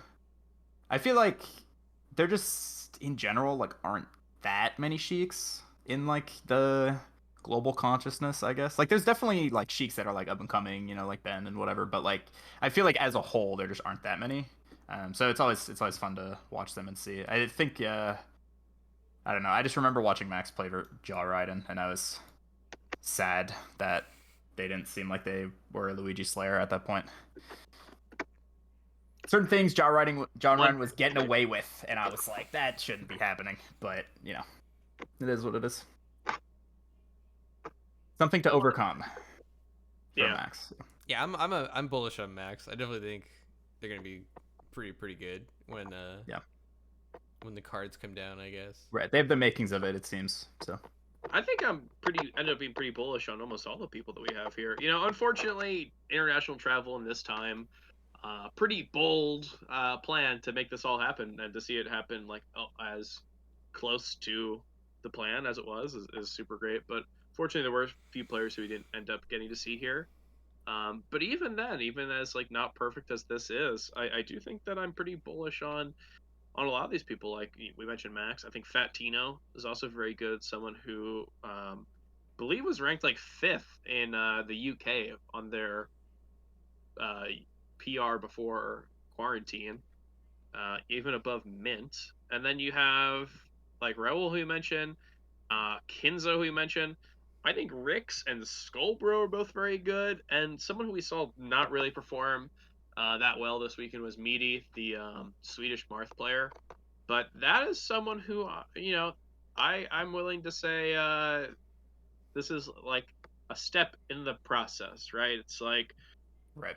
you gotta go to an event and get absolutely dumpstered on, and then that's just all part of the positive progress forward. Sometimes it seems like it's a step back, but it's actually all part of the larger scheme of going forward. So I'm willing to say that Meaty, even though he did not really have a very good event, being someone who's like so largely came to the public consciousness online and like not doing too well in person, I think could seem a little like deterring. But I wouldn't really sell any Meaty stock I would have right now. I think he's someone who could be pretty good. I'm not saying this as a transition to Edwin Budding Stock Exchange. Edwin is not with us tonight. Right. He's with us currently. I don't want to make it sound like he passed away. He's with us currently. Right. Yes, he's doing his thing. I did see that segment of the last podcast. A little, I was getting mentally prepared to buy and sell, so I'm excited for the questions that you have for me also, kind of in a similar vein. Well, it's from the patrons, so let's see if they do a good job. But we got a little bit of time before that. Right. But yeah, let's take that as an opportunity. We'll move one step closer to those patron questions. So we are going to look at the North American East event for the Smash World Tour 2021. Yep. We already got to see North America West qualifier this past weekend, and obviously the European one that we just talked about. Now it's the what ended up shaping up to be the big one, the very, very scary one. I know that this is the most stacked for Melee that we've seen so far, and we'll probably see. And I'm not really sure what happened with Ultimate, but I think I wouldn't be too bold if I said that this is the most stacked regional qualifier that we are seeing for all of Smash World Tour. Let me read out the top seeds, because it's terrifying. Yeah. It's pretty crazy. So we have number 1 as Zane, which is someone who is pretty cool to see. He has been passing on a few events just because it is COVID and being extra safe. But because of the way that this one's running in a kind of a chill little situation, obviously not a ton of people, not a ton of people who are non-essential personnel. We luckily get the gift of Zane. So that's going to be amazing to see. We have IBW, fresh off of his first major win at Riptide, H-Box, Wizzy, Nun, Ginger, Logan, Gatsu. So that's the top 8 seeds, and I just want to reiterate that 8 players make it to this. So the players who I mentioned next are not seeded to make it to the World Finals, which is crazy, because you have Aklo, Toussaint, Magi, Ben, Lod, Polish, Kobol, and the diamond in the rough that Melee Stats found, Zamu. Yeah, this is crazy. If you look at the people who you have here, this legitimately, if you threw this group, this top 16 into a 200-person event or whatever, that's a major, right? Like, if this top 16 is just magically put into SmashCon Fall Fest, that is one of the biggest events that we've seen in the year. So it's absolutely nuts that like this is happening. We're about to see this. And like we are getting thrown back into the real nitty gritty of like who actually can win these events, what's going to happen, all the stuff we're going to try to figure out. Did you guys get a chance to see the pools? Pools just got released today, publicly this morning. Unfortunately, we didn't get a chance to leak them like we did last week on Waiting for Game. We had to do it the normal way, just put them out through Smash GG. But these pools are pretty insane. So I'm going to start off with Zane's just because he is obviously the first seed here. So we have Zane, Gatsu, Aklo, and Zamu. Yeah, I think this is weirdly like the second hardest unfortunate draw, I think, for Aklo. So there's Yeah. one player I think that got a harder pool than Aklo. I think I know who you're talking we'll about. We'll get to them. But I do think it's a little funny. I was sort of hoping that there'd be an Aklo Logan showdown at this event. Maybe it will happen Quite in possible. Maybe it'll happen in bracket. Maybe it'll be a tiebreaker. Yeah, that'd be funny. What if they did it like by basketball show off or whatever? I know that there's that basketball arcade machine at Xanadu. So True. maybe they'll do that thing. That would be pretty good. I'll like hold something above me and they'll try to get it from me. Yeah, no, I mean, I would like to have everything played out in Melee, but if I need to like officiate a game of marbles or something, I guess I could do that. But yeah, you mentioned Logan's pool, not very easy itself. IBW, Logan, Toussaint, and Cobal, which is just like, you mentioned Aklo's pool kind of being scary. Logan is in the same boat as a kind of an online up and comer who did prove themselves at Summit. But this event, man, this is not an easy pool to go into. And I think we're gonna get to the next pool, which is I believe this is the one you say this is the hardest draw. H-Box, Ginger, Magi, and Polish. Is that correct? Is that the one? That is not correct. Really? I do think I've heard the talk. This is a fun pool. That's how I guess. Dude, this is how funny this event is that there are so many different opportunities to call it the hardest pool. Okay, well then we have only one pool left. We got Wizzy, Nunn, Ben, and Lod. So this is the one that I was referring to. I think it's so funny because I think Ben had such a high probability of making upsets given a random assortment of these players, right? And he got the Falcon pool, and I was like, "No, Ben!" Like literally any other two players, I think would have been like if like Ben versus Ginger, that would have been so sick, right? Yeah, just switch him with Magi. He would have Hungry Box too. Like that's perfect for him, right? Like that's the ideal Ben pool, I think. Instead, he has the Falcon pool. If Ben does really well in his pool, that's a legendary performance. I think that'd be really, really exciting. Has Ben struggled historically with Falcon? Is that the narrative we have? He's been on the up and up versus Falcon recently. I would say that's been the narrative. He is turning the corner, I think, which is like why I think I'm trying to set up for this super epic Ben does really well in the pool. But I think it would have been very fun if he was in the Hungry Box pool. Be great. We could, who knows? Maybe we'll see it in bracket. I'm not saying something like I know anything. But if I knew anything, I would rig it that way. So if you see it might have been rigged. I thought you were gonna say this was an extremely hard pool for Lod. That's what I was gonna assume. I literally didn't know who you thought it was a hard pool for. I mean, all the pools are hard for everyone, but Lod's gonna win the pool. I'm not a Lod doubter. He's got subfloat. What are you talking about? Come on. I mean, I was just thinking Lod is someone who, like, I don't know, like replace him with Polish. That'd be a very interesting pool for me. But giving him two Falcons, I think, is a little mean. Whoever did that, and then obviously Sheik apparently can beat Peach with her eyes closed once you learn what to do. So, we'll Ben's not a good draw for him either. But I'm interested to see what the control. I like Lod versus Falcon. I remember was the S2J set that he had. Where he the beat SJ one even bigger Balk, yeah. I like and bigger then he made a bunch of tweets about how subflow up air was broken. Yes. Yep. I remember that. I generally like him versus Falcon, so I'm not super worried for Lod.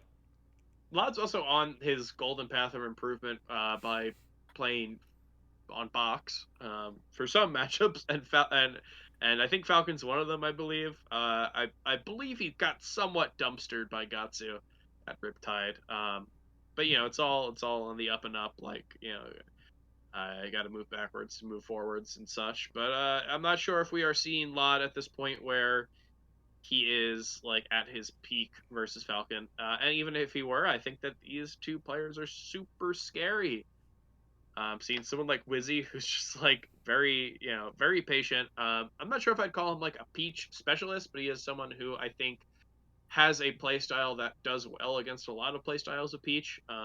and then Yep. you have None, who had a peach problem for a while, not the one on Reddit.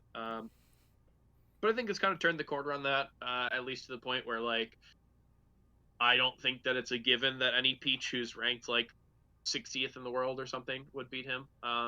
But then again, Lod's better than 60th, so who knows? Sure. Yeah, I think this is going to be such a crazy event. And yeah, this pool, I think it could be scary for Lod. I think it could be scary for Ben. I Look, don't all know, I'm man. saying, I think if the third or fourth seeds win in the other pools, that would be understandable. That'd be pretty fun. Or if they get Yeah. second or if they get first. I think if Ben or Lod do extra well in this pool, I'm hyped. Like, Yeah. I think that's more how I'm seeing it. Right? It's not necessarily ranked in order of difficulty in my head. It's more just like either those two players pop off against the Falcons. That's big. You know what I mean? Yeah, definitely. I have a question. Do you think Cobalt makes it out in winners? Oh, dude, I was gonna bring this up. Copel as a fourth seed is so terrifying because I think it's appropriate, right? Yeah. But Yeah. Yeah. I also think like if you're in the pool with Copel as the fourth seed, you're like, what the fuck? Come on, dude. Yeah, Dude, that's the that's thing. a bit dastardly. My guess is that he gets tiebreakered into second. Oh, that's a Like cool he goes like 1-2, but gets second because of how I don't everything even shakes know if out. he's going 1-2. I mean, maybe. I think that he's I think he can has. go 1-2. I think I can see it. Like Mostly just Logan Toussaint. That's just Logan my beats guess. Cobel but loses to Toussaint. Yeah. Cobel beats Toussaint but loses to Logan. Yeah. IBW beats all three of them and then they do a weird tiebreak. I can see that. That's something I'm imagining. I mean, obviously, who knows? Any of them I could might win, be more of honestly. a But Cobalt believer. Not as much as Edwin, who consistently like overvalues Cobalt to an extent that he is like not even sure why it's happening. It's like he's possessed by someone. Yeah, Whenever he's you a talk about Cobel lover Cobalt. for sure.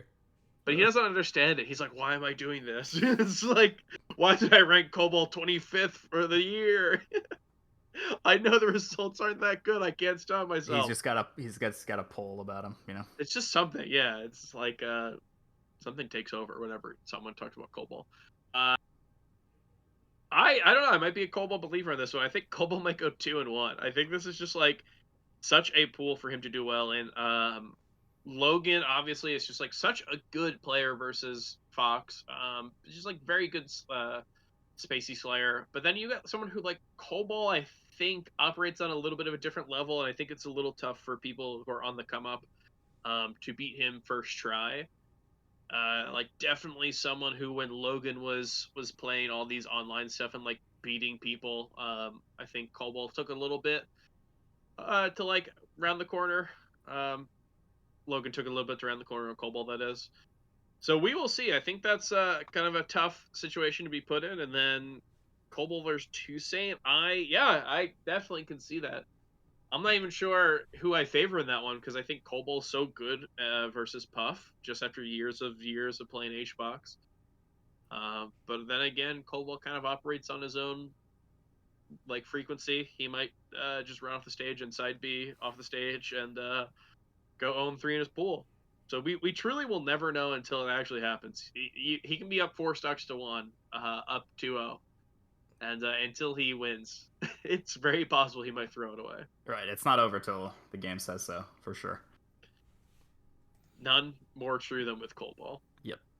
But yeah, I mean, if we are talking about people who are going to make it out in winners, I think Coldball has a pretty good chance for a 4 seed. Is there any other pools that you think have upset potential? I laugh as I say this because I think all these pools have upset potential. Yeah, no, I think it's pretty wild. Yeah. I think we could just be on the pools for a very long time. You could just pick literally any name. I want to say Polish. Ooh, Well, that's a good name. let's talk about the Polish pool because I think that's a great one to mention. It is the HBox pool as well, and it's pretty impossible to have a Melee Stats like filmed meeting. Very odd way to say podcast. It's pretty impossible to have an episode of Waiting for Game and not talk about the man, Hungry Box. So we have his pool, which is Ginger, Magi, and Polish. And I have no real idea of how good this is for him. I think I want to say that of all the things that he could have gotten, probably one of the better ones. If you were to look at someone like Logan as a second seed, or like maybe even Gatsu, I think those could be scary. And then Ben, obviously not in the same pool as him. Ben would be a scary 3 seed. 2 Falcos, So, I like, think, is the best you could ask for as a peach. what was that? I think 2 Falcos is sort of the best you could ask for as a peach. Oh, I'm mentioning. I'm talking about H-Box. Oh, okay. Well, Like, I don't know what Polish. we're gonna get to Polish. Polish on the mind.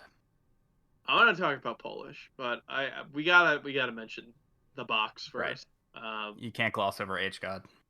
So what do you think? What do you think about this pool right here? Does H-Box go 3-0? Does H-Box make it out in winners? Does H-Box win a set? I think. Does he win a game? He wins some games for sure. Does he take a stock? Yeah, I think so.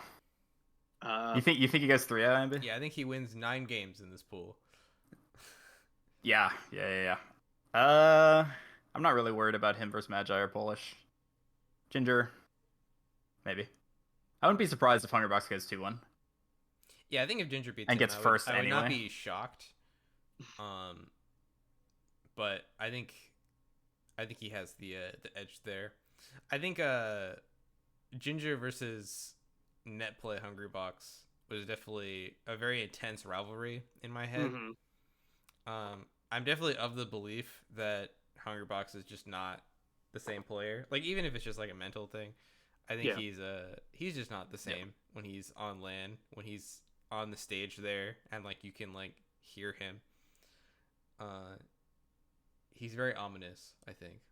Yeah, he's got a threatening aura for sure. You can't feel it in the comfort of your own room, but not yet.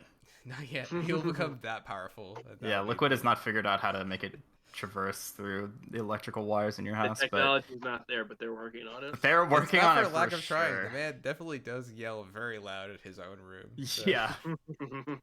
Yeah, no. Hungrybox definitely, I mean, most players are different on LAN, whether that's good or bad for them. But Hungrybox for sure, I think, is one of the more market differences, definitely. I think he's just got it like that, man. That's just what it is. But I mean, he could still lose some games for sure. I think his set records will be important for tiebreakers. Just because of how like the tiebreakers work, like with like game count being ahead of head to head. And the fact that I'm a Puff believer, but she has some bad counter picks. So I think, getting shined off the top twice on Yoshi's versus Falco's is like gonna happen. So I wouldn't be surprised if like those games kind of make the difference in tiebreakers. Yeah, super good point. Mm-hmm. Yeah, it's impossible to say truly when it comes to H-Box. But every time we see him, we start to learn a little more about like what his ceiling is and what his floor is. And I think that what I've seen, we talked about it here on the Logan episode, but I do think that H-Box getting third at events kind of just like puts him in a little bit of a rut where I don't think has the need to prove his haters wrong, which I think is like pretty instrumental in H-Box's like continual success. I'm not going to say that's his only reason for success because he's such a good player, but like that's a non-zero part of him doing well. Like, because he really turns it on when people think that he's not very good or if he's already in a bit of a slump. Considering almost every tournament that he's not been seated first at, he's won, which is crazy. Right. I'm wondering if the lack of crowd means that because there won't be people cheering against him, he'll be less powerful than a traditional LAN event where the crowd does not want him to win most of the time. Well, I'll be there, the not thing, wanting him to win. Like, so. You'll be the one heckling him. I'll be heckling him. It might not even be like the physical crowd. It might just need to be the like the emotional crowd, right? Because like I think that when he's at like a summit, he still does well.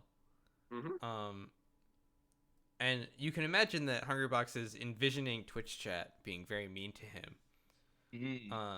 he doesn't have that playing net play tournaments. Everyone loves him, right? He's got like this warm, loving, supportive crowd that will give him tons of money if he loses. Yes. Yes. So I think that it might not be the physical crowd, even if it's just like the imagined crowd behind the screen not liking him. That might be enough for HBox mode. You know what I mean? That's a good point. Yeah. No, I agree with that 100%. I've been to tournaments actually where they have the Twitch chat on like a big TV That's horrible. in view God, of that's the horrible. player set. Yeah, it's bad. Why would you do that? I I actually might do that. locals were a different time. I'm just I gonna haven't hold seen like that my majors, phone but close I'm to thinking HBox's face. right. I was thinking Hungrybox could pull out if he needed a physical affirmation. He could pull out his phone and just full screen the Twitch chat and just have it on the table next to him as he's playing. If he Well, needs it, I mean, he terrifying, might not. yeah. I mean, Yeah. the point that I'm trying to make is that maybe he might not need it. I think like there hasn't been a lot of doubters, and he ended up doing pretty well at Summit. He did pretty well at Riptide, and I think that in a situation where he goes to Summit and gets ninth, and like everyone says, oh, he sucks on land now.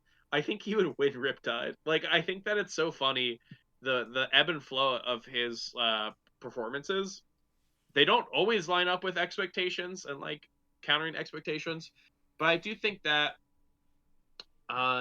if he is complacent, I'm like not. I don't think that a complacent HBox as he is right now can consistently beat Zane and IBW and Mango and I guess Plup or enter whatever top player you want into that category. So it's like it's an interesting thing to see because I do think that he can do well, but without having the push of just like proving everyone wrong behind him, that enough to win an event on its own. So we will see. I think that's kind of an interesting through line through this tournament. Will be like, we kind of like now know that HBox is still a top 5-ish player. We're not going into events thinking that he should be seeded 20th or something. Yeah. And without that, do we see enough drive to prove the haters wrong? Who knows? Let's talk about we obviously don't really know what bracket's going to end up looking like just because it all ends up going down to pools. But let's talk qualifiers. There are 8 slots at this, just like there were for the North American West and the European event. We got 3 of us here. The way we did this before was me and Dark Genix took 3, and then I made Edwin take 2. Oh. And without Edwin here, I feel mean making Ambi do that. So I will take the sacrifice on my own end. I'll name 2 players who I think might make it. Ambi can name 3, and Griffin, you can also name 3, so we can go around. Got it. Yeah, let me start off here. So we're talking about players who we think have a good chance of making it in. I'm going to say Gatsu. I think Gatsu is a player who really over quarantine established himself as probably better than he's ever been. I think over 2019 and like 2020 land stuff, he kind of fell into this little bit of like a comfortable place, like around the 30s or so. But what we've seen of him online, there's like streaks of being like a top 15 player. And I think that he's like still in the ability to tap into that. So I will say that Gatsu, especially after we saw him, like, I think he like 3-0'd S2J at low tide. I think that Gatsu could end up doing really well here. So I'll say that Gatsu's going to make it. Griffin, you got one for us? Yeah, I haven't looked at I tried looking at the projected, and it's just so it depends so much on how the pools are gonna play out that it's kind of hard to like truly impossible. look at the thing. I want to say Aklo. I just think there's just his pool. I think is hard for him. I don't know. I'm not really confident that he'll be. I mean, just having Zane in your pool by itself, like scary. Nigh, but guarantees that Zane himself is already taking up a slot of winners. But I think that I'm just looking at the names and just some like a feeling of like how scary they are. I feel like Aklo could definitely do well in the pool, especially just depending on who he plays against, and also the fact that Link is apparently incredible. So if he's ever in doubt, he can just pull that out. Which actually, like, half memeing, but I think having multiple characters is actually. I don't know if it's like objectively good, like on paper, but I think playing two individual players is good. And so if you play against, I don't know, someone and like you're struggling with Fox and you're like, there's no way this guy knows how to beat Link, or this person knows how to beat Link. I think just being able to do that is actually useful, despite the fact that obviously Link is definitely a worse character than Fox. But Yeah, so I have a fun thought on that. I think yeah, Aklo's Link is very scary. I think that if it were just a Link player that was the same level as Aklo, it would not be as scary. But I remember talking to Crudo about a player that is now banned, and about how they were able to beat a bunch of people because they would play people, and instead of thinking about how to beat the character, they'd be thinking, "Oh God, I really don't want to lose to this guy. This would be so sad. It would be so sad if I lost to this guy." And your brain is just full of the toxins of what happens if you lose. I think that's what Aklo's Link feels like to me. I don't think it's that like scary, especially for any player in this like very, very stacked list. But I could definitely imagine it doing some like real severe psychic damage to at least one of them. So definitely. Yeah, I mean, I do not want to play against this Link for sure. I mean, scary. given the matchup, like you would think that would be that makes it worse, not better. that would be dunzo. But yeah, no, exactly. Like losing to Link would be embarrassing. And I've had my fair share of close sets with Tim T, who is not even close to Akla's skill level. Sorry to him, but So I'm just saying, I like Akla's versatility, and then even if he doesn't even have Link, I just think this Fox is good, very impressive, and then also just kind of on like an upwards trend skill wise. For sure. So that would be my pick, and I don't want to cut this specifically short, but around like 8, I kind of have to go. So if you wanted to like do like the like patron questions for me and then go back to NA East, maybe that's better for me.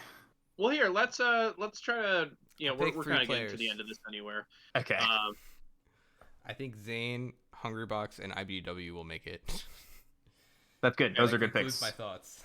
I'm gonna make you finish off another two. I'm just gonna mention one without looking at bracket, and I think I might screw you over. I'm gonna say Polish. Go for it. Yeah, Polish is a good pick. I think this might mean that you have to pick someone who is like very high. You like will not have. You'll have to leave someone out who's very good. Nah, it's okay. I think Polish is a good pick just because looking at his pool. I mean, I don't know. I don't think he's the. Well, I think it's the best pool for a 4th seed. So I don't. Right. No. Yeah. For sure. I think like just getting 2 Falcos and like I think Falco beats Peach, but at a human level, I think you get down smash sometimes. Sometimes you just die randomly. And obviously Polish is very good and capable of punching above his weight class, if you will.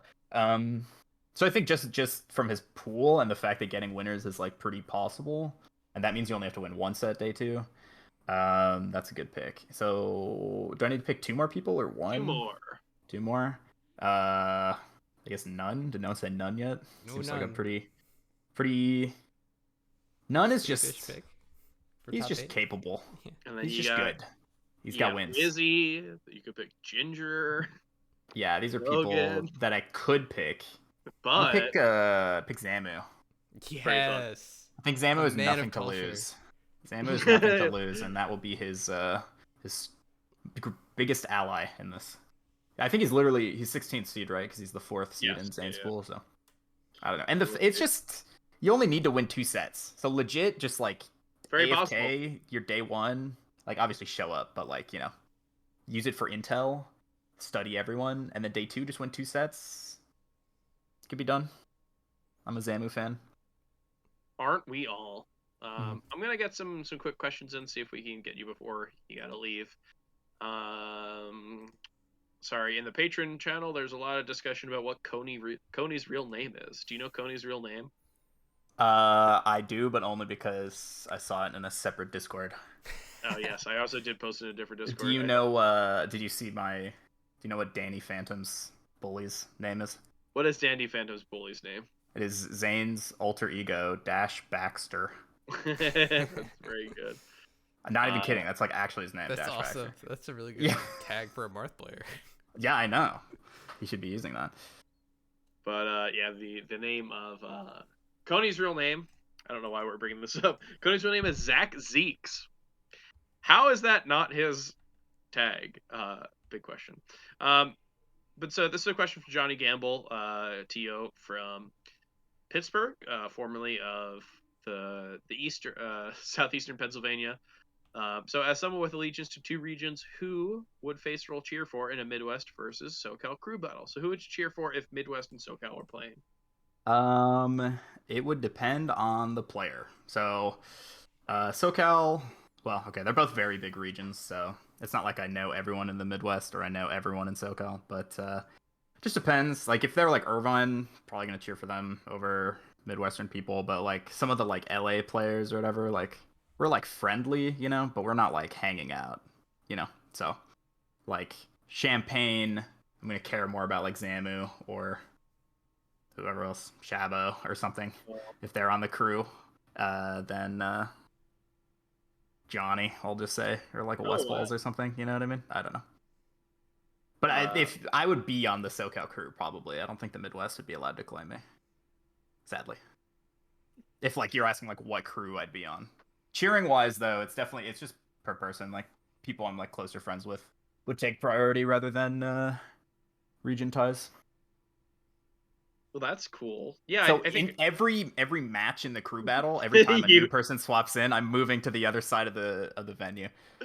just As make it's a happening. value judgment based on who it is. Yes, Yeah. that's truly the way to do it. Well, how about this? This also kind of we can have both answers for Midwest and SoCal in here because YCZ asks favorite post tourney meal spot. Oh, I've got some nice memories of going to Raising Cane's after UCI tournaments, pre-COVID. So that's a good spot. Cane's also open till like 4 a.m. for some reason. The inside, which is very unusual for That's crazy. places. Most of the time, you'll have like if you have like a place that's open late, it's like their drive-through that's open late, and like not like their dining area. But Cane's just is. At least the ones near us. So that was always a good place because a tournament would end at like 1 a.m. or something, and it's fast food, but it's like indoors, so you can like sit down. It's like a little different from like eating inside McDonald's. I don't know how to describe it, but it's like definitely still fast food, but like it feels like a step up. So like you're less embarrassed to say that you went indoors and ate there. Yeah, eating indoors yeah, at McDonald's Cane's. is a little weird now that you pointed it Yeah. out. I mean, it's weird to describe it that way, but I kind of see what you're saying. right, I don't know. Like if you said you like were just eating inside a Burger King, I feel like people would be like, "Really?" But they have Yeah. tables and chairs there. So like you're So I wonder if that's just a COVID thing that also like kind of it was always like a little weird. Now it's just like, why would you do that? Yeah, it's true. I will say during COVID, my friend and I, I don't want to make it sound like I have a lot of friends. You do. My one Don't singular lie. friend and I were in the drive-through for Taco Bell. We placed an online order, and we've done that before at other Taco Bells, and it's just like they hand it to you. We go through, and they're like, "Yeah, you have to come in for an online order at this Taco Bell." So it was like summer 2020, pre-vaccine, and I was just like, I have to walk inside a Taco Bell. It was a very calming experience. There's no one there. There was one guy who was like picking up a DoorDash order, and I gave him the nod. I don't know, like some camaraderie between us two. Oh yeah.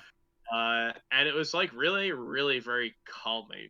Something that I can't truly explain it, and probably a level of peace and nirvana that I might never reach again.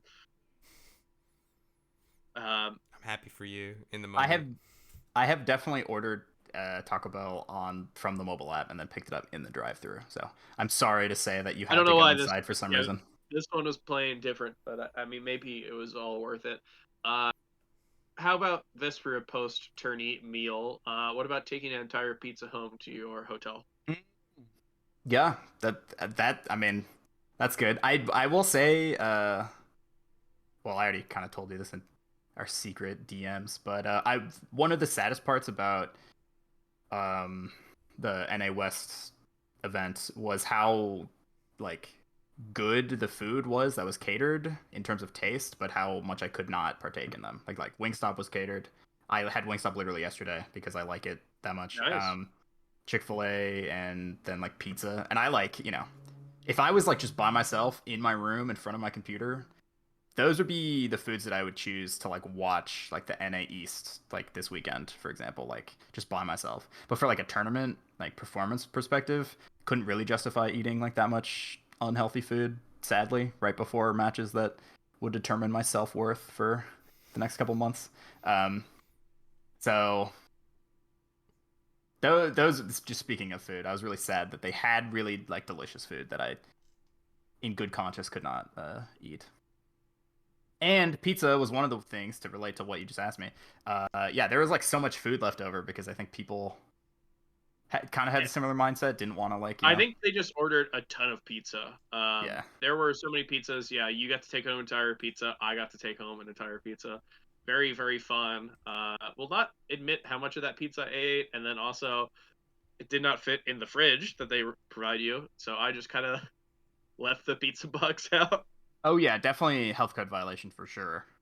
I had to take a class for hosting events at UCI. You're not allowed to have like food at like room temperature for like more than 4 hours before airborne pathogens or something make it unsafe to eat. So Oh, also, so I really looked like I destroyed my room this weekend. My hotel. I might not. Hey, who knows? I booked the same one for this upcoming weekend. Maybe they won't let me back. oh Just god. left half the pizza out. There's a huge floor length mirror and it fell. so, so I told someone and they were like, "We'll have someone come up and fix it," and they never did.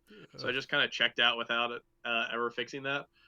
So who knows if I'll be allowed back to NAES, but we will see. I think you'll be good. We'll see. Yeah, if everyone if NA East looks mismanaged, just imagine that I got barred from the sleep in and Laurel in. That kind of will, tell the tale.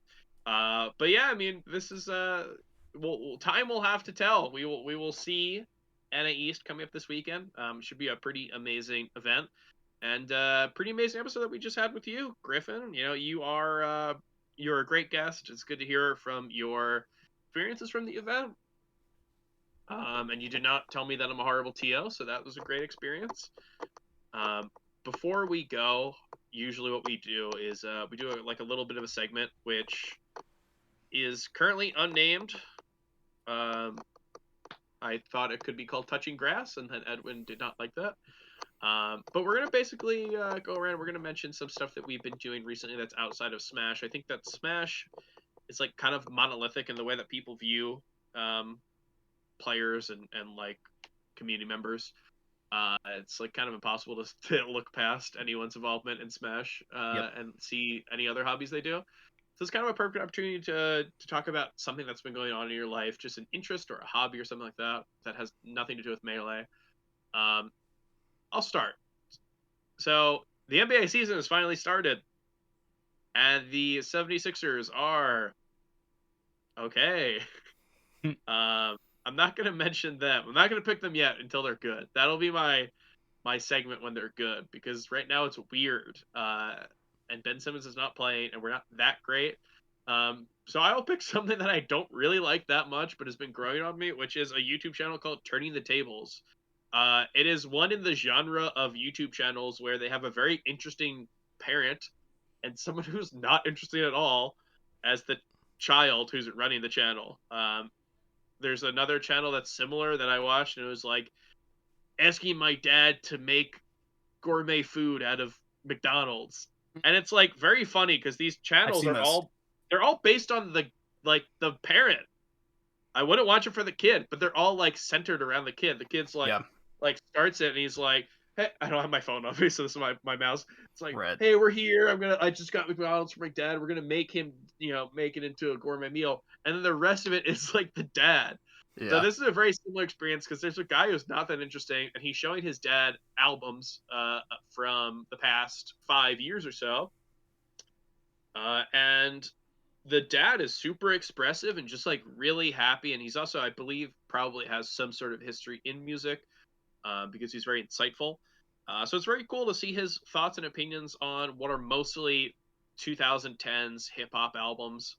It's kind of cool to see like the fuckboy canon of like artists who I think are good, but it's just like Kid Cudi, Travis Scott type thing. Um, just like very funny to see an older guy react with like such genuine feelings about all of them. I think at no point does the dad who does this, does he ever like look down on this music? He like legitimately just gives all his feelings, and he's always like so easily wowed by everything. I've never finished a video because they're all like 50 minutes long, but Yep. that's something that I don't know if I'd recommend it. I think it's something that like it's one of these weird things where I see a new video comes up, I click on it, and I'm not totally sure if I enjoy it, but it's like an immediate click when I see it. So take that as you will. Nice. Eric, what have you been up to recently? So I've been making that video, but that video No, it doesn't came count. out, and now I do No. not. I now have all this time that I did not have before because I was working like several hours every day on that video. It was a lot of effort to do the production for that video. So I've been playing Earthbound again. Man, what a good game! I haven't really played it since like middle school, but I've been playing it again. I just got to Fourside, which you Melee fans may know as a location in that game. Been there. Yeah, no, it's a good game. I'm enjoying it. It's very funny. Very funny how influential it was to the genre of JRPG in the future. But yeah, that's all I've been up to. Now I have more time. I don't know what to do with myself, so I'm playing Earthbound. Yeah. Griff, what about yourself? So one fun thing I've been doing, which we kind of did pre-COVID, but has gone into the quarantine phase as well. We have like we try to have it weekly, but usually doesn't work out that way. Horror film night. So it started where me, Squid, and Combination Festival, just like Midsommar was coming out, Midsummer by Ari Aster in like 2019 horror film. And we were like trying to get people to see it, but like horror films are like kind of, they're not like niche because like they're definitely popular, right? There do exist horror films that are popular in like the regular conscious, but I don't think a lot of people like want to go to them. At least not as common as like a lot of other genres. So we ended up watching it, us three, in the theaters. And then we started doing this thing where like every week we would go to someone's place and get like snacks and drinks and stuff, and we would watch a different horror film every week. So pre-COVID, we did that in person, and then once COVID hit, we started doing it like on Discord, like screen sharing and stuff. Illegal, but okay. Actually, not, believe it or not, because, well, sometimes, but Netflix and Amazon Prime have like these Oh like yeah. first party like Chrome extensions that where you like, as long as you all have a paid subscription, you can all like sync up and watch the same video at the same time. And you're all doing that each time. Right, every time. Never 100%. been a time where No, you never, guys... never, ever, never, ever. But yeah, so we've seen, honestly, God, we just have like a list on Discord, so I can't like count it, but like definitely at least like 30 or 40 horror films that we've seen. Damn. Any memorable ones that you want to give a shout out to? Yeah, I will say older horror films honestly do not hold up from the ones that I've seen. Like I had never seen like Grudge, for example, one of like the classics. I'm like slightly too young to have seen it like normally. And we watched it, and it's just like, I don't know. There are certain horror films that like kind of have like CGI effects, and then there's some horror films that have like practical effects, and the ones, unfortunately, like CGI just doesn't age very well. So like there's a lot of things in like Grudge that just like don't look good. And also just like we watched Hostel recently, which I had seen before, 2005, one of the progenitors of like true torture porn, I guess, if you want to use that term. And that movie does not hold up, so do not watch that. Definitely like the first 20 minutes, huge amounts of early 2000s jokes that are offensive, homophobia, etc. Where that are like plot points. Which is like sad because I like, obviously that's not like the point of the film is like those things. The point is to like see someone like get like slashed in half. But like watching that, I was like, wow, enjoyed this film the first time I saw it like 20 years ago. So sad that some of these things don't. But I will say, on the topic of ones that I actually did like, we watched Creep and Creep 2, which are on Netflix, so you can actually watch those. Are like very surprisingly good. I think a lot of times horror films have issues where it's like the Venn diagram of like good filmmakers and good actors who want to be in horror films oftentimes don't really intersect. So like Mhm. the that's not to say it's impossible, but it's kind of like the type of person in Melee that wants to be the best is not going to pick Ganondorf, for example. So that's not to say that Ganondorf couldn't be really good, but it's like the type of person who's going to like lab things out and like try really really hard. Most likely is going to pick a top tier for like that reason. They're not going to pick Ganondorf. Making that similar to horror films, I feel like a lot of people who want to make horror films aren't interested in making like an like super tight script and like really good cinematography and like really good finding really good actors and stuff. They're just like, how depraved can we be on film legally? Um, and but I think like Creep actually in Creep 2 just has like really good characters. Like It's Mark just Duplass, right? yeah. Just like believable, just like well made, like scary, not because there's like jump scares or whatever, but just because it's like seemingly believable. Um, so I would recommend that as a one that I actually did like. There Nice. are a lot of horror films that we've seen that I would pass on though, sadly. But I think this might be one of my favorite segments that we've had on this episode, or on this segments of this episode. Episodes of the segment. There we go. mhm. Just because I think I don't know if a lot of people would peg you for someone who is like an avid horror movie watcher. So that's actually super cool. Yeah, I think like a lot of the time, we use this as an opportunity to kind of learn more about someone, and I think this is one time where we truly did. So that's pretty amazing. Um, yeah, I mean, if you ever come up with any more horror films, I'd love to hear from you. If you want to tweet that out, you could Ah, do so, and people could find that on Twitter at what is it again? oh, it is at ssbm_faceroll. I am extremely afraid of putting of being perceived on the internet, so I'll be honest and probably won't put my horror film selection on there. But for the sake of this podcast and you two as my friends, personally, I would recommend Midsommar and Hereditary as like Nice. actually good horror films. Um, Both I've if heard extremely good things about, but have not gotten around to. yeah, Do you want to just be perceived on Twitch? Do you want to give your Twitch as well, or no? you can I'll say it. It's Captain_Faceroll. I haven't streamed in a really long time though, so Gotcha. you're welcome to look at me there. I think I have my like freshman year profile picture up there still or something, unless I changed it recently. But uh, yep. Mhm. Perfect. Yeah, I mean, people can go check you out on those two platforms. Not perceive you, check you out. Right. I don't really know what the line there is, but we'll figure it out. Yep. And if you wanna check us out, Melee Stats, you can do so on Twitter, on as Melee Stats Pod. You can watch us on Twitch, twitch.tv/Melee Stats.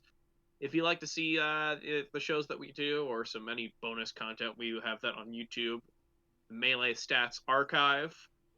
Our weekly articles, such as Monday Morning Marth, When's Melee, that's going to be on meleestats.co. And if you want to watch the films that we put out, you can do so on our YouTube channel, Melee Stats. And the Sinister, I believe that we have a new film that just came out, don't we?